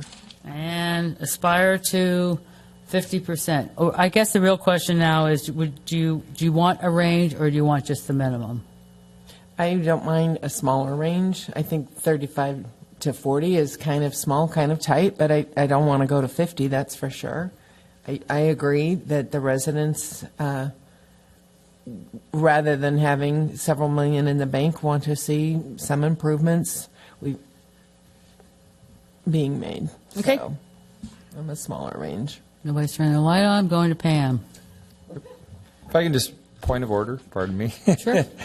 I would just say, in terms of, and Celia, help me out, if you're talking about a range, you're talking about a minimum and a maximum. Okay. So if you're talking about just a minimum, then that's easy. But once you introduce the idea of a range, then you generally have a minimum and a maximum. So if you're comfortable with a 40% maximum, which is kind of what I think I just heard, but also I've heard we don't want a maximum, I think you all need to reconcile that, if that, Okay. for us. So basically, you're saying that your 40 is your max. Yes. Okay, got it. I'll try to keep score here. All right. Councilmember Reeves, 35% minimum. Thumbs up or thumbs down on that one? Okay. Can I make my own categories here? Well, but then we have to go back and revote on even more. We're trying to give staff direction. You don't have to be specific if you want to, have a different, I agree. not a with yes or no, that's okay. The idea of one bucket, and that the minimum amount of 20% for emergencies makes sense, but the other ones maybe don't need that, and maybe the total of the amounts could be 35%. So are you saying 2 buckets? No, Well, I think that this gets, bucket. I'm sorry, I know that this is confusing, but I do think we talked earlier about rating agencies and what they look for, and I have been through the rating process several times, and I will tell you that the 20% minimum for emergency is going to be important.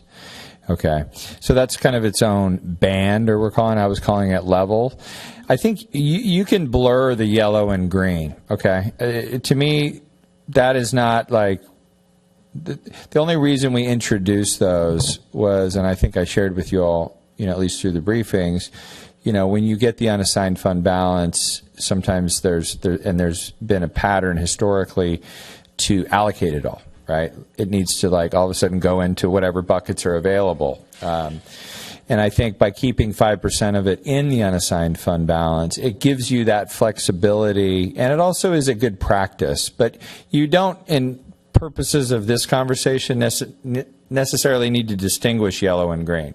So if you're saying 15% between the two, 20% for the red, to me that's enough direction for us to come back with something that I think is sort of meeting what I'm hearing. So don't get too much into the green and yellow. Just understand when you get that number, don't feel like you have to put it in these buckets, because I think opportunities arise which gives you flexibility if you have 5% in your unassigned fund balance. Well, that's what I was trying to get out, so what he said. And also, I feel like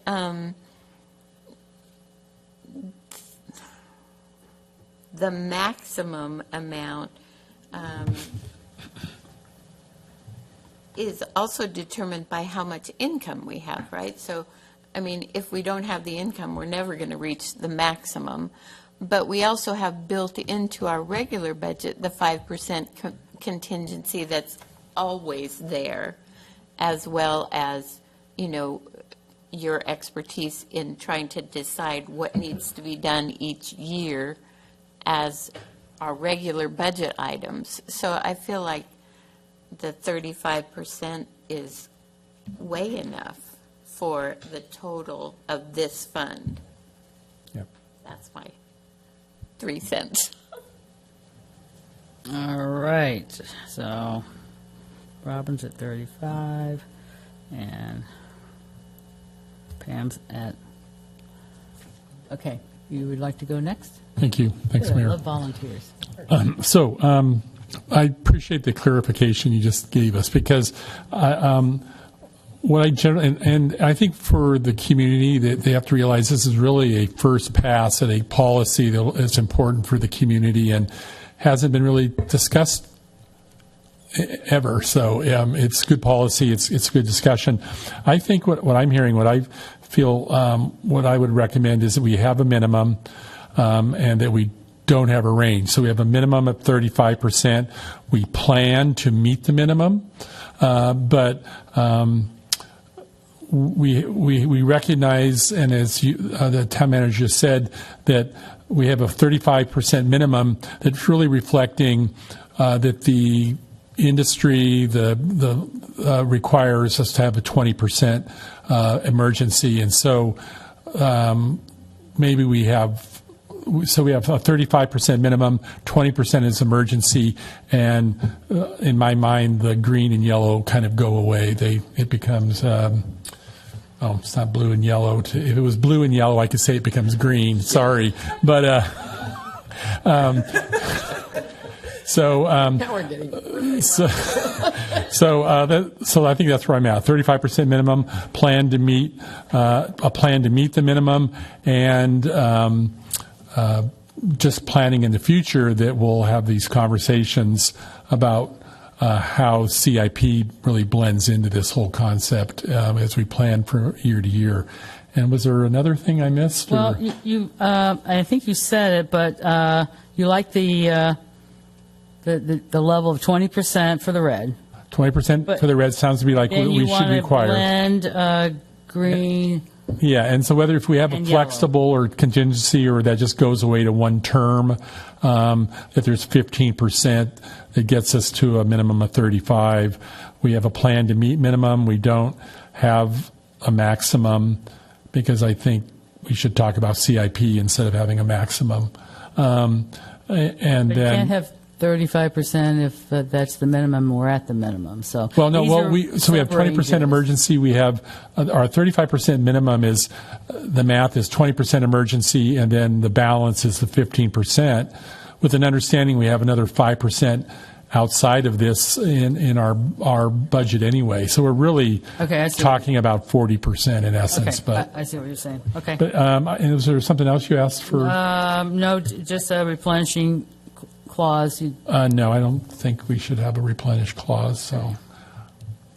Well, I mean, You're- only it's to adequate, meet the just- minimum, not for a.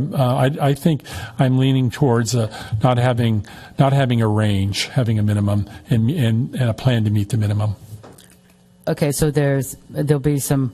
Right now, it just says the town council will come back with a plan, and I was thinking, but we could add some clearer direction that if we do need, if we do use this and perhaps go below the minimum, that we will make every effort to replenish that. A plan to meet the minimum, right? In terms of Well, in addition to the plan, this would actually be, the town council, feels like that we, should make every attempt, at least on, biannually after we use the money to kind of get it back, however we want to word that. Yes, so the policy right now says the town of Yountville will try to replace the reserves within the minimum amount of time that is practical. And I think that the idea, if I understand correctly, is to kind of tighten that up a little bit and make it a more specific time period within the next biennial budget, if possible. Make every attempt, right. Yes. Exactly. So you're okay with that? Okay. That's fine. All right. All right. And Hillary, what are your thoughts? I could go for the 35 minimum, and I'm okay with the strongest language imaginable to get to the minimum and to replenish it. My comments really went to the maximum. I just want to put out there, as you know and heard, I'm not a fan of 50%. But the thing about policies is they provide guidance, and it's not a bad thing. It could always be changed later, but it's not a bad thing to have a maximum, because I don't know, but I think we had some extra money in these funds that have been added. And so to the extent that you have a maximum in the policy, it could always be changed, but it would tell the council, we should stop putting money in the reserve fund. Yes, you could change the policy, but the guidance it would allow latitude. So that's what I see as the value. My point was, if we say we aspire to the maximum, then we're sort of as a backdoor saying that's our target. Do you see what I'm saying? Because you're aspiring to 50%. That was my point. Not that having a maximum is bad, because the maximum kind of provides guidance and says, look, at a certain point, you're just putting too much money away. Anywhere in between, it's up to you. In the future. So that was my thinking. I personally I kind of agree with what Councilmember McKee Kent said. 40%, which is sort of where we are now, is probably a very reasonable number. So anyway, that's my comment. But I could go with 35, and I absolutely do agree. All efforts should be made to keep that. And I'll just go back to these bans. I just have to say, if we had a really solid urgent policy to stay at 35, I do understand what Brad's saying about 20%, but would we even need the red band? Because by definition, we'd have 20%, right? But anyway, I'll get off that topic. Yeah, I just think that the distinction, again, is the emergency declaration, which forces you to take more severe action to tap into that band or that level, which the credit rating or the credit agencies like to see. That's a different level. And I think it's also consistent with what you have. Councilmember Reeves. To go along with what Vice Mayor Tripp was starting to talk about with, and perhaps it goes back to Eric's statement about the CIP, maybe the maximum replenishment or maximum levels for this fund is tied to when it's time to add CIP money, so that they work together. But I don't know what that looks like now, so I think it has to be discussed by the people who Yeah. actually know how to manipulate numbers. Well, and I would just say, this is a great conversation as the big step one. When we come back with the big step 2 next year, I think is a real opportunity to get into some of the stuff that you're suggesting, because I think you then see the big picture. We will likely at that point have a better sense of some of the potential CIP projects that might be associated to the school or other areas. And I think, let me see the right way to say this. Like, okay, the fleet's a good example, right? So the fleet is what, Fund 82, right? And you or a future council may say, you know what, we want to electrify the whole fleet. What's it going to cost to electrify the whole fleet? So you may want to put the money in Fund 82. We're all talking about CIP, which is Fund 50. But this is where I think if you had a maximum policy, to your point, which is at 40 or 50%, whatever it is, what you're trying to get to is like once we exceed that, it immediately goes into another bucket, whether that be 50 or 82. And I think this is really where it's a guiding policy, right? And I think as long as you meet your minimums, you have discretion above them. And yeah, you can start to save up for projects or acquisitions or what have you. But I don't think it's just like it goes into the CIP, because you may have other, or future councils may have other things they want to do with what you perceive to be excess funds. So I think that's better to discuss with the broader context of all of the buckets, because we haven't gotten into the fleet and gotten into facilities maintenance, and I think those are all pieces of this puzzle that are going to take time. So I think I hear what you're saying, but I also just think don't overthink it at this stage, because as long as you have a minimum policy, you all have full discretion of what you do in excess of that. And I would finally say, in my view, I was kind of smiling, it goes without saying that you should meet your minimums. That's why they're minimums. We can have language that says you need to replenish those, and I think basically what you're saying is before you put it into any other bucket, CIP, other funds, the first bucket it's going to go into is to meet the minimum of the general fund reserve. That's the priority. And I think that's what you're saying, which as long as you have unassigned fund balance, as long as you have revenue, that's easy to do. But if revenue starts to slide, this is where you have to, I think, be able to react and then, make a sound policy decision. So don't overthink kind of this range and what happens after you hit the range, because I think that's probably a better conversation for us to all have next year when we have a broader policy. Councilmember McKee Kent. Just going back to the bands, I know what you're saying is like don't dive into it right now, but just to clean up what I said earlier, 2 bands does make sense to me, as you said. So we have that very clear emergency target as well as for bonds and ratings down the line.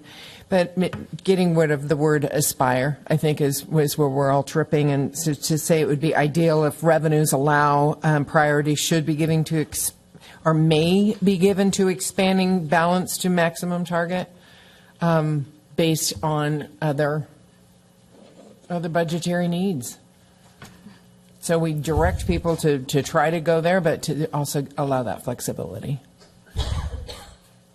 So you first thought we didn't need a maximum. Are you saying now No, you I- like the range now? I said 30 to 35 to 40%. Okay. Not maximum, but I'm So not 40 saying, is your maximum now? Yeah. Not the 50? I have all along been 40. Right, and that's what I wrote down. Yeah, so Okay. never had the 50. But Okay, I'm saying all right. we Just so I'm don't clear, put that okay. pressure to other councils of saying aspire to get there. Just say if revenues allow, priority may be given to expand to that. Okay. So maybe you can come back with option A, B, and C, and we can vote again. I mean, on that language. yes, it's because really a you've good gotten conversation, lots of, and I lots think of great all the points are well thoughts. received. Okay. And I think we can come back to you through the budget workshops, and because what you're ultimately going to be adopting is a policy, and we created a draft one, so you could see where we're trying to go, but it really gets into defining what you're saying, and then we can. I think based on what I heard, I feel like, and we've heard a lot. But Well, I do you haven't think, you haven't heard my I think we're all unanimous. wait. Or No, well, you haven't heard. I haven't spoken okay, yet. I just want to clarify what I've heard, and then you can correct me. Maybe that'll help me. Well, let me tell you what I think, and then we'll have the whole tally. Yeah. So 35%. I'm definitely in support of that, and I like you've heard a lot of different thoughts about the replenishing clause. So we'll come back with some options based on some more thought on that one, and. I'm kind of flexible. I strongly believe in the contingency and the catastrophe clauses. I don't think there's much support, if I've heard this right, for the unassigned or flexible yet. I think that's what I've heard. And then I think that's it. So. Okay. Now Took the you words can out of wrap my that mouth. up. Oh, okay.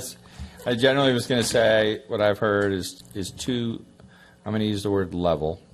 Okay. I know we're using different words, but I think it's levels because you work through the levels. Right. Which would be 20% for disaster, emergency, catastrophes, and then 15% for contingency. I'll just keep using that word. Okay. And so those are minimums. Just a reasonable Right. replenishment clause that says we aim to meet our minimum targets. Right. Because, okay, I think everybody's nodding. We are. Why don't we take a 5-minute break? And it's not too smoky outside. And then, is everybody? We'll make it 10 just to make it easy. Come back at 5 o'clock, and we've got then 2 more discussion items.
reappears from behind the curtain, we'll be filming and we'll go. Ready? Okay, we're ready. All right, now we are on to administrative item B. This is going to be adopting a resolution. So we're going to talk about the small project grant program being moved, the funds there being moved, and the responsibility of our advisory commission that we have, the Yountville Community Foundation. So, Yes. Sam, take it away. Good afternoon. So as one of the staff representatives that helps to oversee or on the Town of Yountville Community Foundation, I'm bringing forward a resolution this afternoon and the opportunity to have some feedback if we go forward to guide the Town of Yountville Community Foundation on what potentially could be a new project grant fund that they would manage. So included is the resolution, but taking you back just a little bit in the current fiscal year budget process, the council approved allocating $50,000 to a small projects grant program that was kind of in a to be further developed area. So it wasn't really outlined at that point what that would be for or how it would be administered. And with the new town manager coming on and staff analyzing what we think could work well, we're recommending that potentially be moved under the Town of Yountville Community Foundation. So the TOYCF, as we call it, is a 501c entity, 501c3 entity. It was created by with the town council's approval in 2017, and the purpose was to support community-based programming that benefits and serves the residents of town. And that was how it was created under all of the government entities. So at current, the foundation oversees several funds, so Youth Subsidy Fund and the Senior Subsidy Fund. So those offer support for recreation programming fees of people who are unable to participate because of financial issues. We also have the Yountville Bocce Fund, which was created at their request to support capital projects on the bocce courts. The Yountville Arts Fund, which obviously is our Yountville Arts Commission fund, 501c3 for art programming or acquisitions. And then the Community Thanksgiving Fund, which helps to take in donations and oversee that event continues by our community donors. And then the Friends of the Yountville Library Fund is our most recent. And then we have the General Community Fund. So if someone just wants to make a general donation, it's not earmarked for anything, but could be used as the board sees fit. We have a fund for that. So we did discuss this at the January meeting with the TOYCF board. There is a process in place that they would have to vote in favor of creating any new fund that comes forward. And so we did discuss that with them. They did vote to approve this fund coming in. So the importance of that and really kind of coming ahead of it coming to the council is that this would be managed very differently from how the other funds in the foundation are managed. The board really oversees, very set things. And so we create new funds, and then when the expenses come forward, we make sure that matches what we created the fund for, and it falls within. They don't actively fundraise, and they're not really looking at any type of applicants. So the funds come in and out based on the other entities' approval of that. So for example, the Friends of the Library has their own managing board still. They provide us minutes that they've approved expenses, and we write the check, kind of a thing. So this is a little bit different for them. So we wanted to make sure that the current board members were on board with what could potentially be more work and a new process, and they were supportive of that. The board also appointed 3 members that would serve in an advisory capacity. So if you do approve this tonight, we would work together to come up with a program and bring it back to the council for the final approval on that. So if you do approve it, staff will work with them, and then prior to anything starting, the council would be the final yes, this looks like what we want it to be. So discussing with Gary, there are to make sure the town is not giving gift of public funds. The appropriation of the grant funding has to be conditioned to comply with grant criteria that is approved by the town council, but then also adopted by the TOYCF. So that's kind of leads me into those series of questions that I included in the staff report. And then once, when you're basically then giving the TOYCF the ability then to make sure that their findings, when we do that process, they're finding that those grant funds they're approving do still meet that criteria.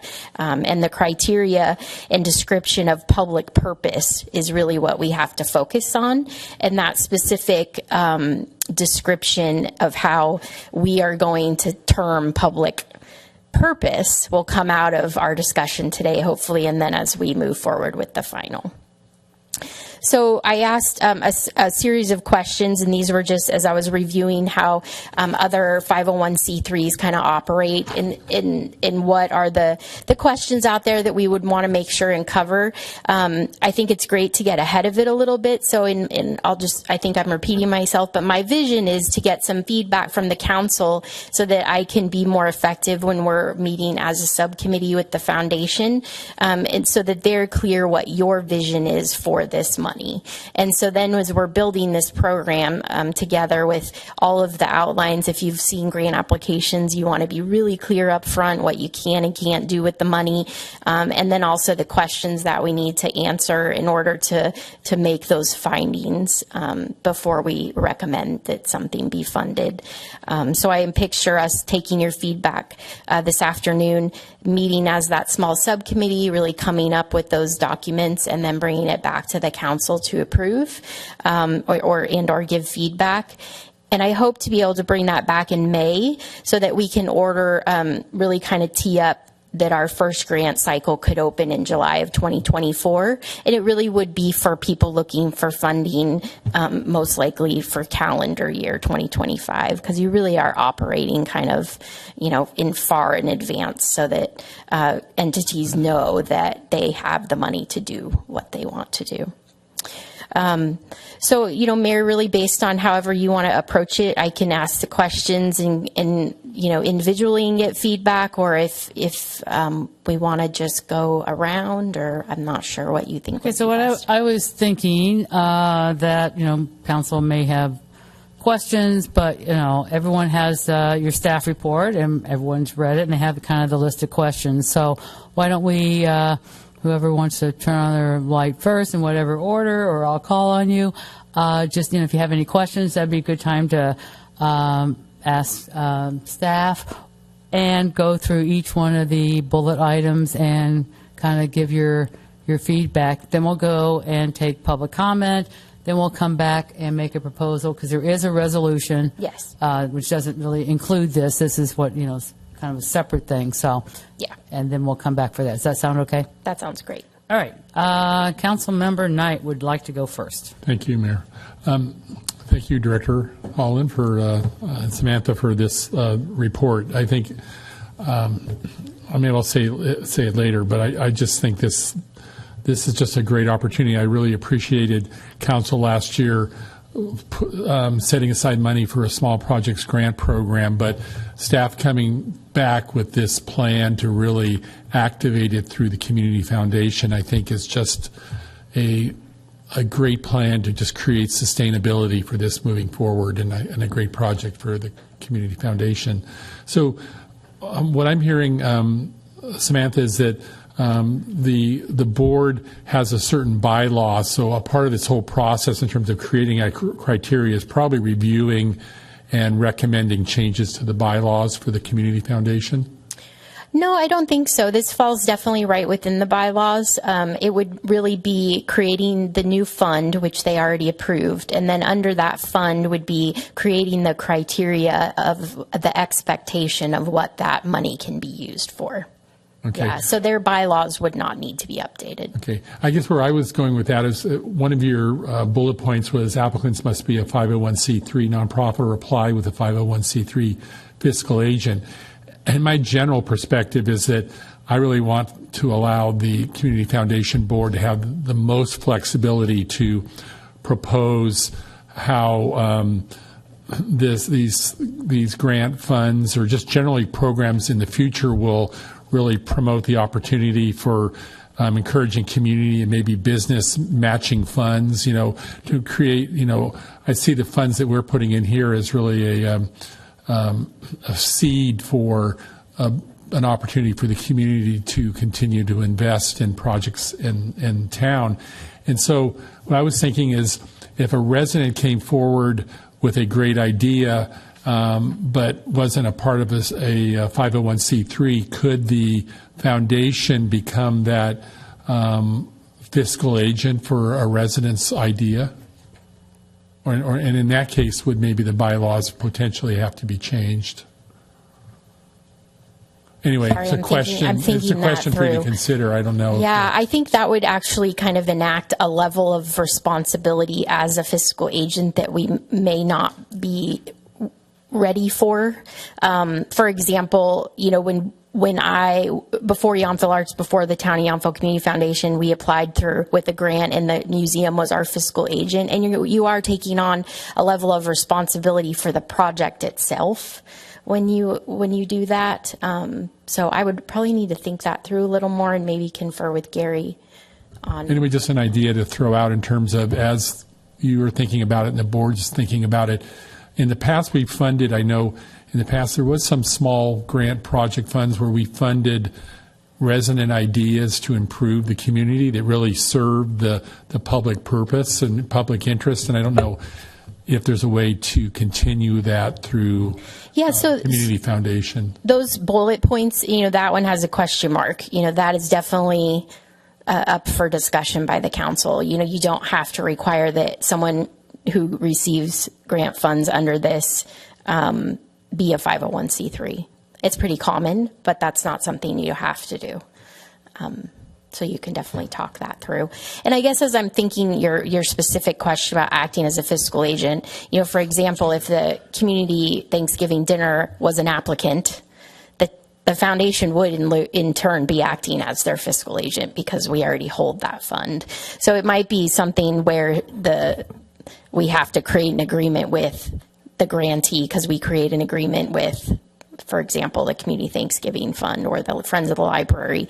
When they come in as a fund in the foundation, there's a short agreement that we enter into with them, outlining who's doing what. So I would just need to think that through a little bit more.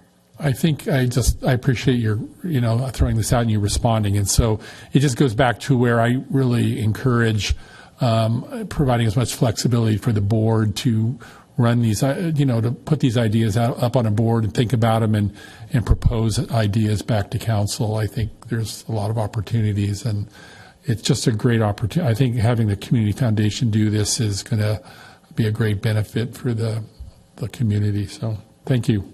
Would you like to address the questions in the staff report while you're up?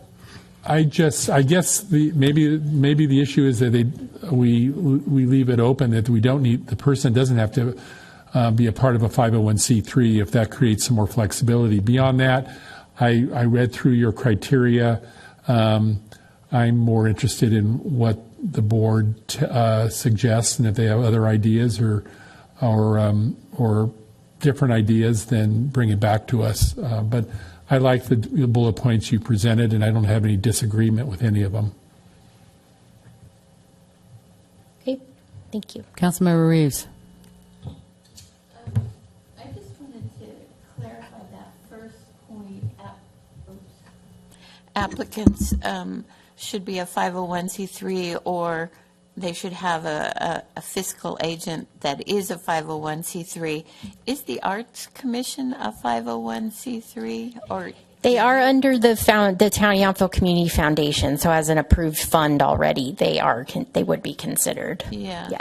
So it seems like the question that you're having, maybe we need to check with all of the available 501c3s in town to see if they would act as agents, because I can see the need for the foundation to not have a bunch of random people coming to apply for grants rather than having a 501c3 that is the official recipient doing it, especially when you're setting a minimum of $5,000. It seems like smaller projects from individuals might be able to be funded through a larger grant to the Arts Commission, for instance, or something like that, so that it's less paperwork for the foundation maybe, and less individual decisions by the foundation. I don't know exactly how much responsibility they want to take on with this project and how much time they have to do that. That would be something for them to discuss about that particular point. And then the idea of benefiting residents, I think that's sort of a given. It's just how do you define a benefit? I think ultimately there's a lot of things that could be considered a benefit. So maybe the person who's asking for the grant needs to really flesh that part out in their application about, you know, how convincing are they that it's a benefit. And then the idea of an annual report or a one-time report that's associated with the grant, I think is helpful for the whole community to know that there was a grant given and what it was for and what it actually reaped for the community. That's a great idea and a great way to have a celebration maybe also for the foundation, because you could have your annual awards dinner or something that sort of highlighted who got these great grants and what they went for. And then the timing seems really great that you've set out. And I, you know, the minimum of $5,000 I kind of get just for bookkeeping purposes and not having too many little piddly things happening. So I agree with that. And the proving financial need is a little bit like the benefit question, because, I mean, that would be part of their application, that whatever they're doing to serve the community with this grant is a financial need to do that particular benefit. So I think those two things are hand in hand in the application. And then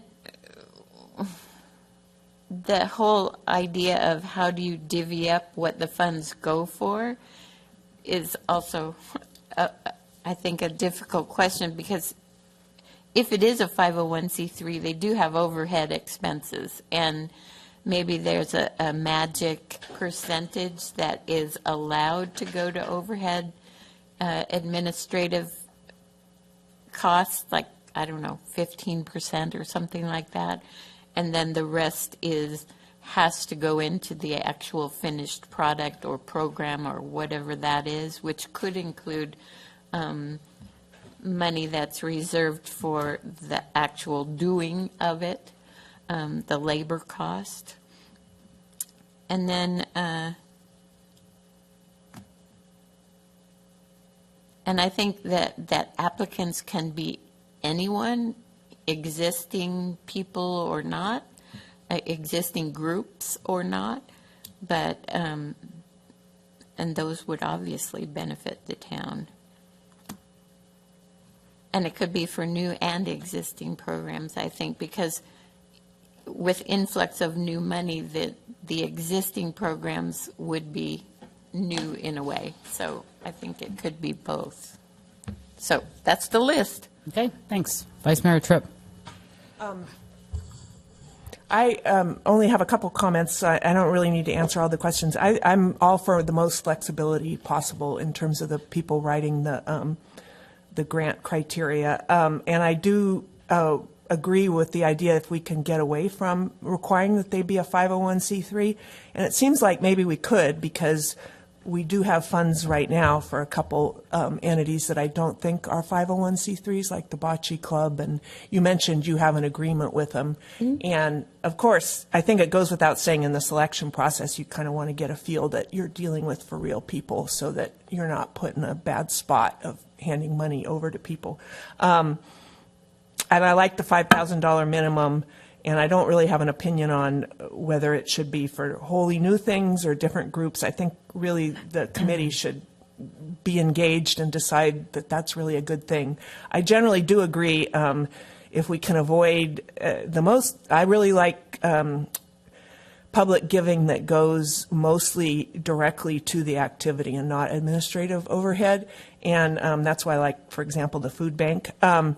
If you do get into only doing 501c3s, I recently was involved, actually did all the legal work on organizing a 501c3. I would suggest you get a copy of their tax returns, because then you will be able to see sort of what their funding looks like, and then also, again, up to the committee, but what their administrative overhead looks like if they're paying a lot of people versus volunteer work and such. So, but again, it'd be nice not to require 501c3s, because it's a really high threshold to get to be one. And it would be nice to have a more entrepreneurial,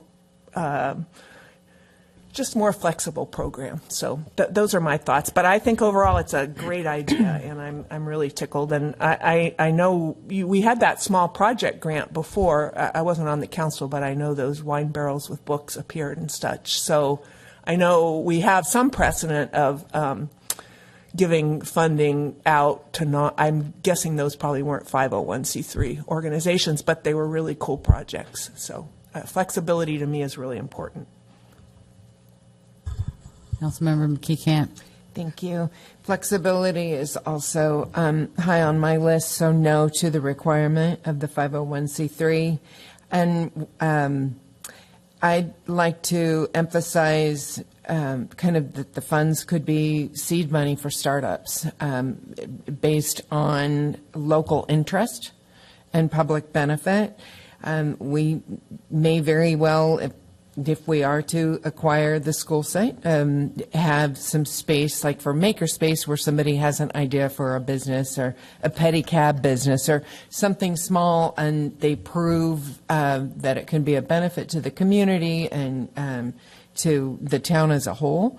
So I think giving them the ability to have some startup costs if they go through the requirements of filling out the form, proving the need, and also report back on a 6-month and an annual basis that they are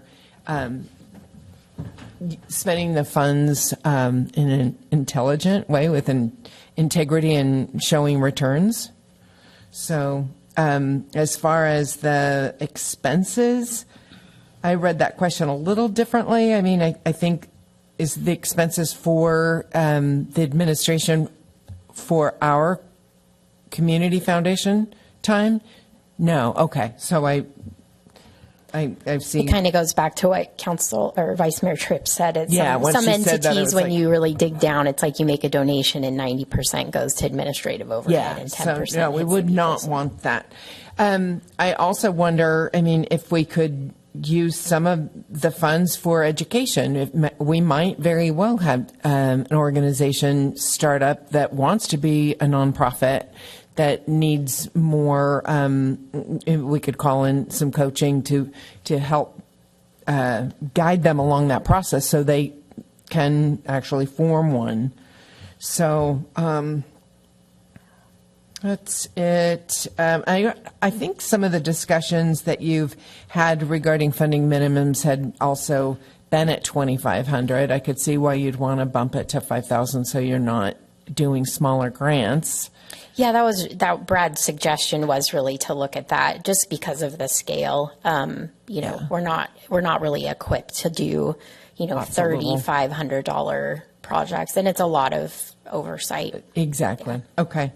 To clarify on that, and I like Pam's idea of an annual celebration to recognize and inspire new ideas, so people see the potential and also have that opportunity to learn from others that got the leg up and did something with it that benefits our community.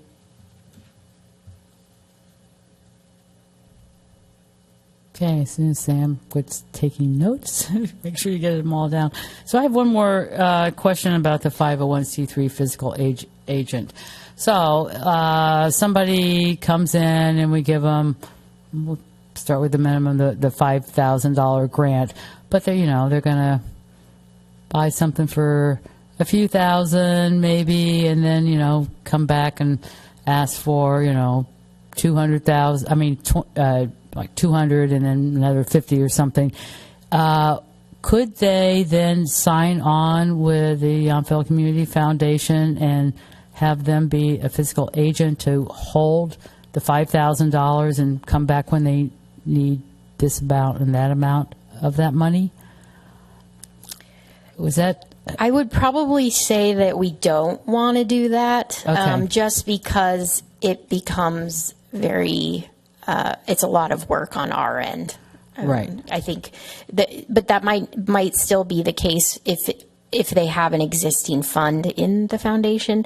But I would see us as moving, we would want to move all that money at once, give someone fully fund whatever their project is doing or what they're doing with their project at one time, writing one check. And then at that year end, this is how I envision it at least, that year end or project end report, they have to show us, how the money was spent and the impacts. So you're going to ask for receipts? Is that, no? I don't know yet. I think we have to figure that out. I mean, I've been on the receiving end of grants where, yes, I had to provide, a pretty detailed spreadsheet, or, some of them, for TID, I provide a spreadsheet of expenses for the money that were given. So, there's different ways of not, verifying that. But I do envision there being some sort of checks and balance to that. Yeah. So how do you envision the Community Foundation going about, say somebody, we really don't know, they live in Napa, they've got a great idea. How do we do due diligence?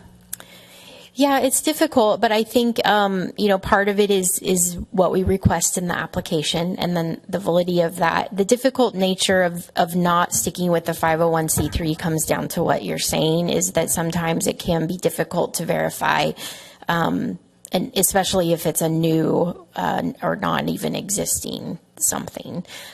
So there's a level of trust in that I have to dig a little deeper on.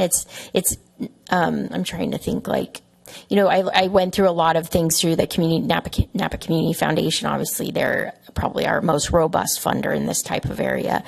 So collecting a lot of information from them, and a lot of times some of them you don't even have to provide the after information on how the money was spent. So I think we'll have to work through a little bit of that to figure out what that threshold is, and then working with Gary obviously to weigh in on what we can and can't legally ask for up front. I do know if it is a 501c3, you can request those records of tax returns, and there's actually websites online where you could pull up every 501c3 and see that information as well. So when we cut that out, which I'm not arguing one way or the other, it's just there's probably a little bit more of a trust upfront issue if they're not, a 501c3. So. And because I know I've pulled up a lot of 501c3s, and sometimes they'll list all their employees, but you can't ever see how much they make. So it's like, how do you really know how much is going? It's just the easy thing that you kind of pull up. All right, so I'm going to kind of withhold judgment. Does it need to be a 501c3 or not at this time? Because I think we probably need some little more information and recommendation to you. So I'm going to kind of come down on that one for not saying yes or no until I get a little more information. And number 2, provide community-based benefit. I think for Yountville residents, that's an absolute must. And I would definitely like to see a a short report and, the use of the funds. You can maybe kind of see what you get at the end and then learn for the next year what worked and what didn't work on that one. I like the grant cycle idea. I think 5,000 too is a good minimum because I think we're really looking.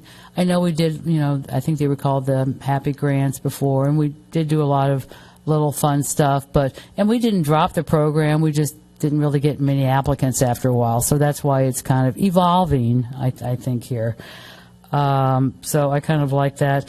And I think, proving a financial needs, that's, I'm going to skip that one and kind of come back. And I don't think administration, that's just a slippery slope. So I'm not sure, I don't really think that, but, a specific initiative or a new program makes a lot of sense.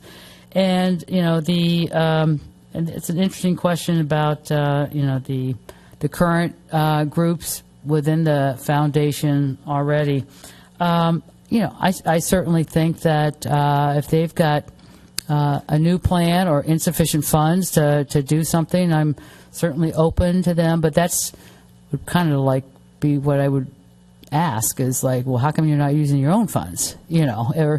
Or is this something totally different, or how you understand more how their funds and how they kind of come and go and what they need. So if it's something new they'd like to try, that's, true, especially if the other ones are earmarked. But, just to add to the count, I don't think we want to do that. But, and would it be for new, existing, or both program events? I'm pretty open on that one because I think there's, some people that, kind of might be struggling a little bit there. So it might be really good. So they may not have to spend all the funds in 1 year, I would imagine. So I'd leave that up to the discretion of you guys kind of figuring that out. So back to proving a financial need. So let me ask you a question. So what would that be? So what's your vision of a financial need? Would you need documentation, or is there somebody saying, well, I've got this great idea, but yeah, I don't want to spend my money and I want you to? Or what does that mean to you? So I was referencing, again, just applications that I've submitted where you had to show that you don't have the cash flow to make this happen. And so it's not, you're not supplanting money that they already have because we put a grant out there. So, for example, like you said, a good example is the fund. So, Yountville Arts has a balance in TOYCF, and it may or may not be earmarked for something. So if they ask for $10,000 more for something, I think that the board would need to analyze that. Is that the best use of the money if they already have funds somewhere? So I could say that kind of separately. And again, it's a difficult question if you don't have. I always was looking at it from the 501c3 or other entity perspective. It would be very difficult to prove that one way or another. Right. If it's not. So, right. Yeah. So it sounds like you're going to be crafting some kind of a application for all these things. So I think you'll kind of get at this question within your application. So whatever you come up with, I'm kind of. It's good to have your feedback, though, I think, to help guide the conversation a little bit, because the money's coming from what you had allocated, and we want to make sure that we have a little bit of a kickstart to that conversation. And I agree. I can't remember who said that, the first year of this will definitely be a learning experience, and then most likely come back with, we think we should tweak this a little, or this is, didn't work. And I think, going into it with that thought process too. And, when we did this a while ago on the council, so some kind of lessons learned there, that, I can't remember, maybe we had like $50,000 that we distributed to, but we felt like we had to kind of like spend it all. Mm-hmm. And so sometimes it was like, well, somebody who lives here is applying for a new dance floor because her daughter takes dance in Napa or something. So we got the money. How can we say no? So some of those things, just you do not have to spend all the money at all, and just because you kind of have it, it can be carried over for maybe a bigger project. So I'll let you guys kind of figure that out. But don't feel like you have to. And then, we had a whole lot of applicants one year, and, they all sounded good too. So we just kind of divided it all up. So, and then after a while, it got really difficult to kind of figure out, who do we say yes to and who do we say no to, and we kind of fell by the wayside too. So just Yeah. I think we have a great subcommittee who's really interested in looking at, specific criteria and having a scoring system that we can put together and bring back to you in a package in May that you can give us more feedback on before we move forward. But this was really great feedback. Okay. And just a reminder, there is a resolution, and it is really the piece of it which is moving the money. So the fund has already been created in the Town of Yountville Community Foundation. So if you approve, which sounds like you do, would be to vote on the resolution to actually move the money and create the program. Okay, before that, I'm going to take public comment. Oh, sorry. It's administrative item. That's okay. No. Do we have any public? Nope. Our public says no thanks. So with that, can we get a motion and a... Just one more quick question. Oh, we have another question. Go ahead. Thank you. So I know we want to use the funds for an earmark it for local people, but what if it is somebody from Napa or St. Helena that has a business idea to open here? I think the way that we're talking, and the money just has to benefit Yountville residents. Okay. So it's not, I don't envision it as being only, the applicants don't only live here. Okay, So that I was think the- it just, the line the of questioning. benefit has to live here. Okay, very good. Well, I would be happy, have the floor to move approval for the resolution 24-4256, moving the administrative of small project grants program to the Town of Yountville Community Foundation for a $50,000 transfer. I'll second that. Okay, we have a motion and a second, so now I'll bring it back. I see Vice Mayor Tripp would like to discuss first. Yes, I just have a question for Gary. I noticed in the resolution it says the public purpose will be determined in the program criteria. So will there be some direction that you provide so that we have, not to be dismissive, but there are usually some magic words. So will you do that? And could you just give us a couple paragraphs on what the magic words and concept is that avoids the gift issue? Yeah, so public purpose, those are the magic words. Okay. And the prohibition in the state constitution is there can't be a gift to public funds. So the courts look at that as there being a lack of consideration. And I know as an attorney you'll appreciate that's what a gift is. It's not a contract. There's no consideration. In the context of spending of public funds, a public purpose has been found to be adequate consideration, so it's not a gift. And they will defer to you all on what that public purpose is, as long as there's a basis for it in your decision. So in discussing this with Sam and putting together this future policy, she's going to come back. The criteria will include and sort of flesh out this idea of a public purpose to ensure that that's met and there isn't a gift of funds. And so we're in discussions on what that will be. I'm sure she'll come up with a draft and we'll talk about it again before it comes back to you all, and there'll be some more details there. Okay, so you'll look at it to make sure we meet the court decisions. Okay, yes. Thank you. Councilmember Knight. Thank you, Mayor. So I guess following up with what the town attorney said, it's obvious. We've obviously said that it's important that the policy reflect that it's not a gift of public funds and it has to serve a public purpose. But the reason my initial comments were say I want to provide as much flexibility to the board to consider options is that from my experience like 25 years ago, we had a process where nonprofits came and asked for funds, and it was the breadth of organizations, Yountville Little League, the Napa Emergency Women's Shelter.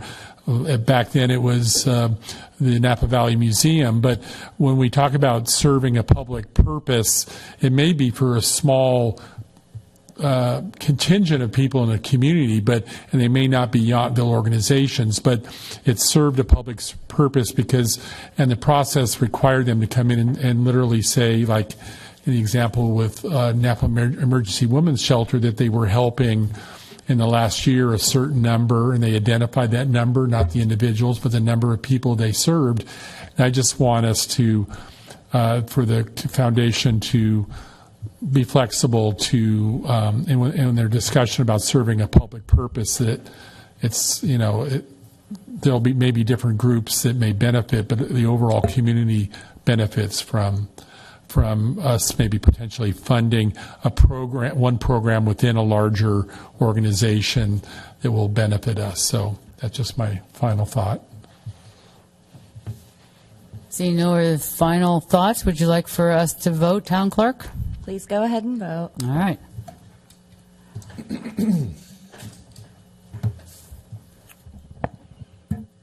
And that item passes unanimously.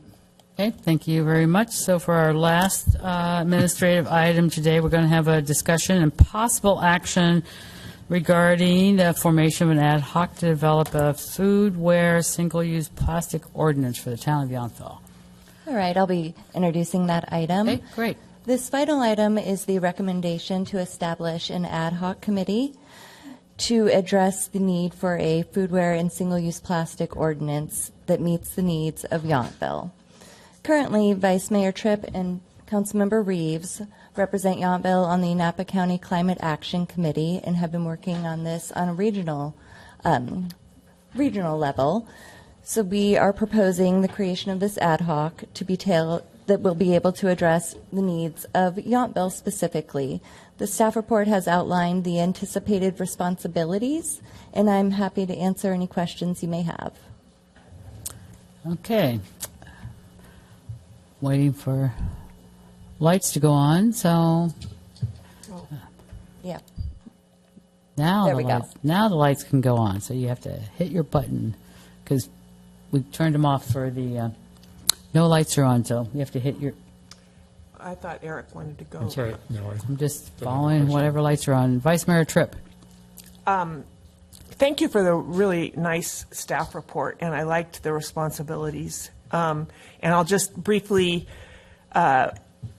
say the Climate Action Committee is looking at a draft ordinance that would, I think, at the request basically of the Board of Supervisors who are thinking of passing it for the unincorporated areas of Napa County, but it mirrors what went on, what was passed by Calistoga with some changes. And so it will kind of be a model ordinance, and so Pam and I are involved in, and that will be looked at again. It's been revised once, and we'll be looking at it again at the end of the week. So the idea would be to see both what the need in Yountville is for something like that, as well as the appetite and how it might be operationalized with our particular businesses, which are a little different than some of the other businesses. And so I thought it would be helpful if Pam and I could have the ability, and I suggested this to Brad, and I think Pam did too, to have an ad hoc committee so we could do exactly what our acting town clerk has outlined, as well as, in particular, have access and talk with Gary and others in his office to make sure we understand all the impacts of this type of ordinance, what the best language might be. And also, as the mayor has previously pointed out, there is other legislation on the books about reusable items, and make sure that we're coordinating in an intelligent fashion with the existing law if Yountville decides to adopt something that would eliminate for our restaurants and take out single-use plastics is the whole idea. So, and I'm sure Pam might have more she wants to say. So there you go. So what I really liked was this ad hoc that I think we're very likely to support and appoint would really reach out to stakeholders and the businesses. I don't want to surprise anybody with anything, so I think that's going to be. I know getting the ordinance language kind of together, at least draft, so you can really kind of go. And I think it's not only a stakeholder meeting, but outreach, but, whatever you decide the best way. I think that's just always an important point point to kind of do. So those are my thoughts. So I think it's going to be great, and just kind of wondering if both ad hoc members are interested on the climate action, interested in serving on this. Absolutely. We see head shaking. Okay. Councilmember Reeves. I just wanted to reiterate that even though the county is considering an ordinance, oftentimes the language and the sort of target of the ordinance might not actually meet our needs. So that's why we thought that an ad hoc to review the language of Calistoga's ordinance and the county ordinance and speak with the businesses and representatives from all kinds of, well, mostly affecting restaurants, would be helpful to bring some kind of language that fits Yountville in a way that doesn't cause too much overwork on the council's part and staff as well.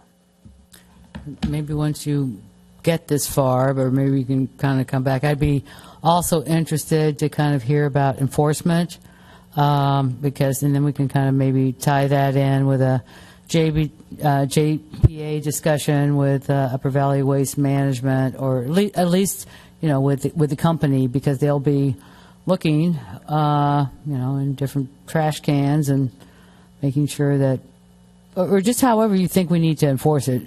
I think enforcement's always putting a little teeth into something that says we really mean what we say. I think it's always a good idea. So that might be something to kind of add to your list of things to do. So with that, do we need a formal vote on this? Just, let's do a formal vote. We're going to, what's on the table is to have Councilmember Reeves and Vice Mayor Tripp to be our ad hoc committee looking at a foodware single-use plastic ordinance. So, do we need a motion, or you just want us to vote? Gary's going to say something. Oh, Yeah, we need a motion in a second. we need a motion in a second. Okay. Great, yeah. Okay. Well, before we do that, I'm going to go to public comment. Any public comment? Nope. Same answer that I got on the last item. All right. So with that, we need a formal motion. And I can't make a motion, or I shouldn't make a motion, so. Mayor, I'm happy to make a motion. I move that we approve the staff recommendation, and with gratitude to the Vice Mayor and Councilmember Reeves for participating and leading the ad hoc. And I can second. I'll do that. All right. So now we can vote. Are you ready? All right.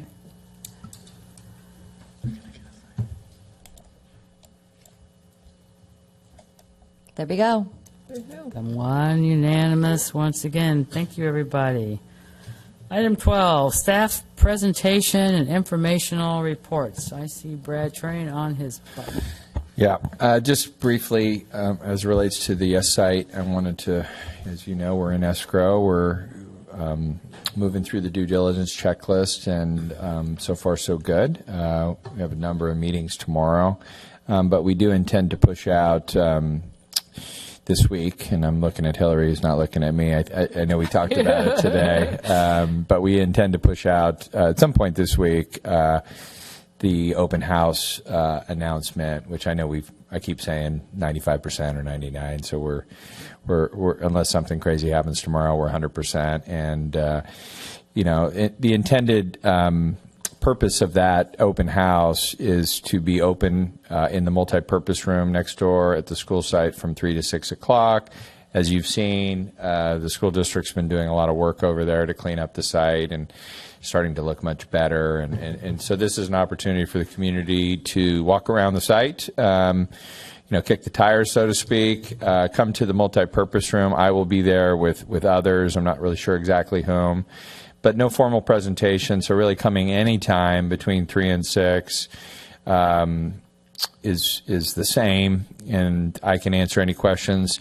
Since we are in escrow, I'm open to listening to ideas, but I don't want to get into like any sort of survey or any kind of discussion about the future, because this is really like about the transaction and making sure that people are being heard, and also asking, there's a lot of questions, of course, and I have some answers, but definitely not all the answers at this stage.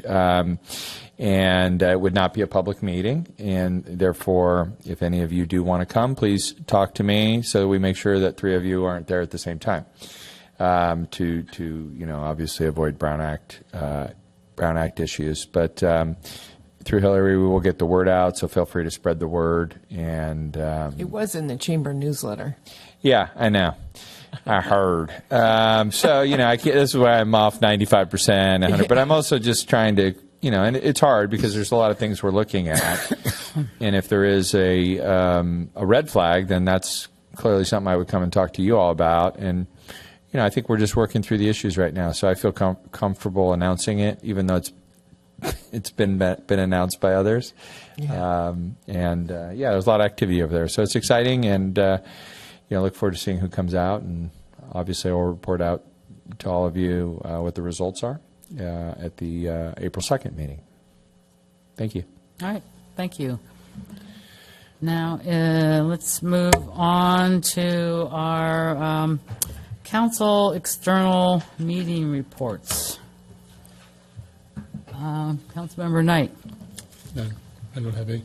Oh, I saw your light on. Okay. Oh, I'm sorry. That's I'm voting for. All right. Well, unfortunately, or fortunately, depends on your point of view. I have a lot, so we skipped them. I skipped them last time because we had a really long meeting. So, flood control met on February the 20th.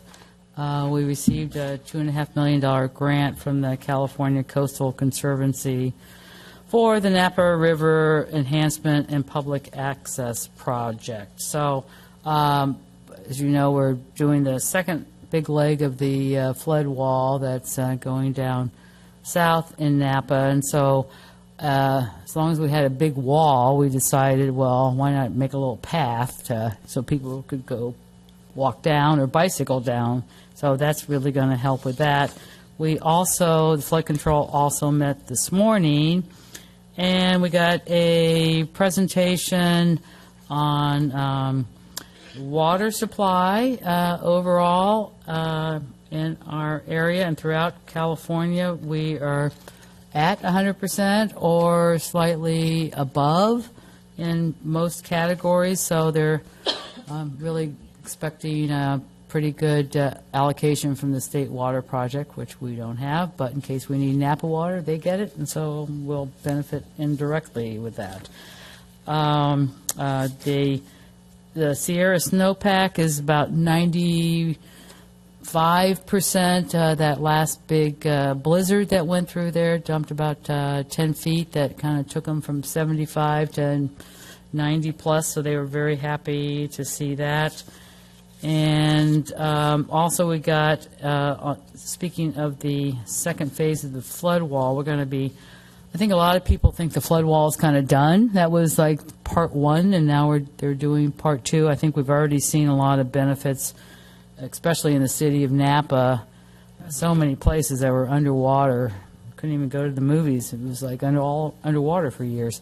So the second phase, where we are on that, we're at 65% design phase, and working through that. The big partner is that we have on the construction is the the California Department of Engineers, so that's great. We got quite a bit of federal funds years ago. It was like $48.5 million. But we're going to, at our next meeting, really kind of get probably a little bit of bad news because that money is getting very tight, and we haven't kind of started building yet, but more on that later. NVTA, February 21st. It was kind of a big change. Measure T, I think, is going to be on our agenda. We're going to hear, I think Kate Miller the one who's going to come and present Measure T to us who aren't on MVTA, and the public can kind of hear about it. That will be on the November ballot. there was quite a bit of just last-minute discussion because the city of Napa wanted to remove, we had set aside $80 million for a big project that we've been wanting to do for a long time down in American Canyon to start mitigating some of the traffic on 29 down there.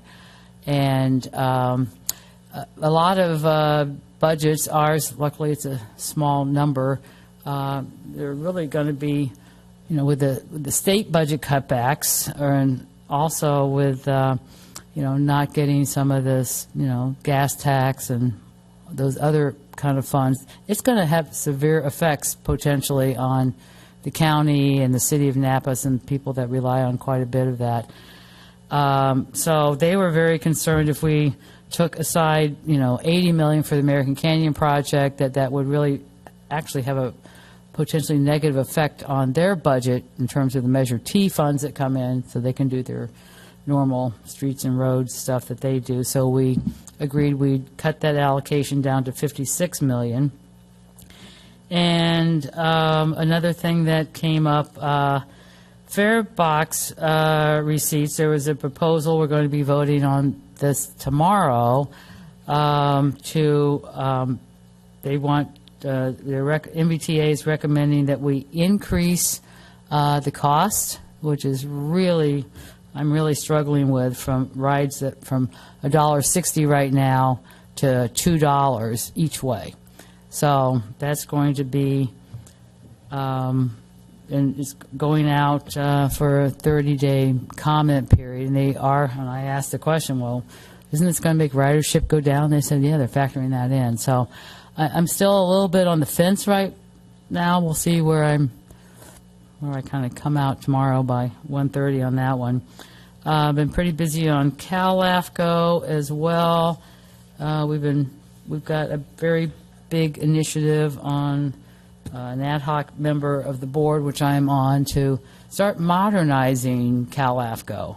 And, we're really looking at it. Right now we have a 16-member board. We're really going to take a look at, is the smaller board going to be more nimble and effective, and how with all the regions, and the boards are all made up of is a county representative, a city representative, and a public member, and some of them have special district members. So we'll have to figure out how we can divvy all that up. And on Friday, the 16th, the Ledge Committee for CalAFCO met, and we're meeting again.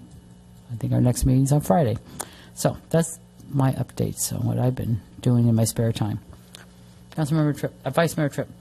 Mayor, and maybe this is not a question for today, but I wanted to ask you in terms of the Upper Valley Waste Management, which has been in the news a lot with the federal subpoenas, and I'm sure you know all about that. Is there anything that Yountville should know about that process, or that you can share with what's going on?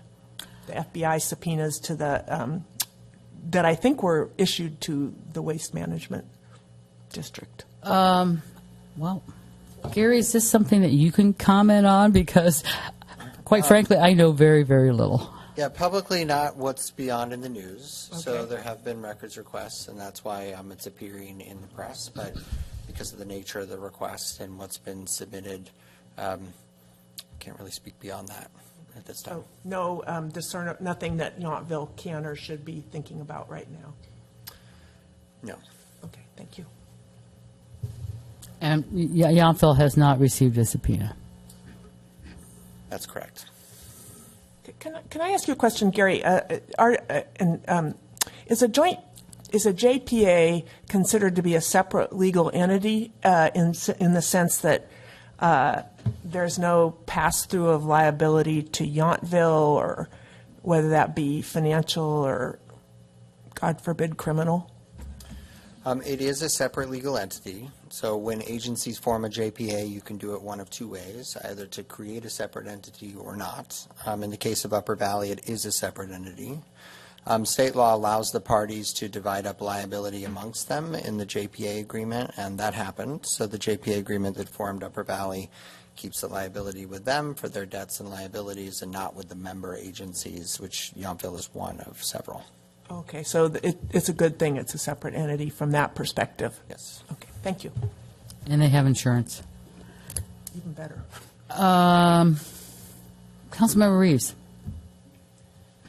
I actually don't have a outside board report, but I do have some questions which have to do with Upper Valley disposal, but not in that vein. I know that the Shred It Day will be coming up again soon, or not? April the 19th. It's always the Friday before Earth Day. It's from 12 to 3, and it's in the back parking lot of the community center. And we have posters that are our town clerk and communication expert will be putting up around, and we'll be running an ad probably a couple weeks before in the Yountville Sun as well. We're going to have one shredder truck and one e-waste truck, So my and question, lots of people directing traffic. My question is it too late for this year, or could we consider next year at least that, along with the e-waste, that batteries could be accepted at this particular day? Because now that the corporation yard doesn't accept any kind of recyclables or that kind of stuff, it is kind of a pain to have to drag your batteries to I don't know where, actually. Well, I'll tell you, and actually I kind of reported a couple months ago, but not everybody focuses on garbage quite as much as I do. But the company that picks up our trash and recycling and yard waste, we have actually asked them to start collecting batteries and as well as fluorescent light bulbs. So we'll be rolling that information out once that program is all kind of figured out. So no batteries, please, because last year one of our trucks burned up because people, when they thought a battery was okay, just threw it in the bag, and then Station 12 had to come, and it was a mess. Anyway, Okay, so we're taking care of batteries and fluorescent light bulbs through your garbage service and the JPA. We don't have a date. We're or expecting idea. maybe to be live early July. Okay, great. So Council member, I can let John Ferns give details, but we do allow people to drop off batteries here. We have a little battery. And at the community center. Right. At the community. They have a big jug, right? We have, Yeah. and both town hall and the community center, we accept batteries. Oh, okay, great. I didn't know that. So, what do I know? The other question I have about Upper Valley disposal is that now that we are putting kitchen waste into our compost bins, will Upper Valley consider doing a steam cleaning like twice a year or something of people's yard waste bins, because they get pretty bad? And not everybody is able to do their own. I'm just saying. I think we'll be meeting next month, and we can definitely put that on our agenda to talk about. Right now, I think it's a fee for service. I know for big dumpsters, they do that. So, and if they, go in there, they do a periodic check when something, if you've got a lot of cracks in there or it's really bad, they'll switch things out. But I'll bring some more information back once we have a Right. Well, they haven't noticed that both of the handles on my cart are gone. So, I mean, I don't think they do a real close check. That might be, but feel free to give them a call and let them know and give them your address and which bin you're talking about, and they will switch them out. And they are in the process of all of our brown bins turning into gray bins because that's the state universal standard now. Okay. So, yeah, feel free to give them a call if you got holes or the wheels don't work or whatever, and they will definitely come and switch those out. Okay, and I just had one other item which was brought up by the Bartizono application, and that was I noticed that some of the language in the lighting section of the requirements, standards and things was quite dated, and that we aren't requiring things like LED lights in our own standards. So I thought maybe if there were coming up any kind of review of that we could look at that. I'm not like asking for it right now, but just to be on notice of that. It just seems like we should be for climate action as well as efficiency, thinking about lighting. I can make note of that and we'll look into it. Yeah, thank you.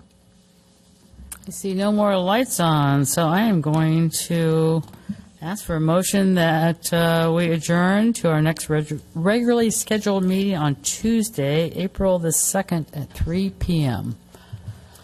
Mayor, I move to adjourn.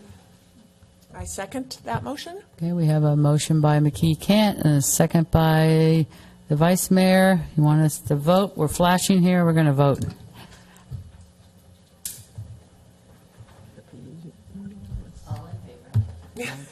I think we're all in favor of that, too. So, all right, thank you, everybody, and the council can talk as soon as that red light goes out.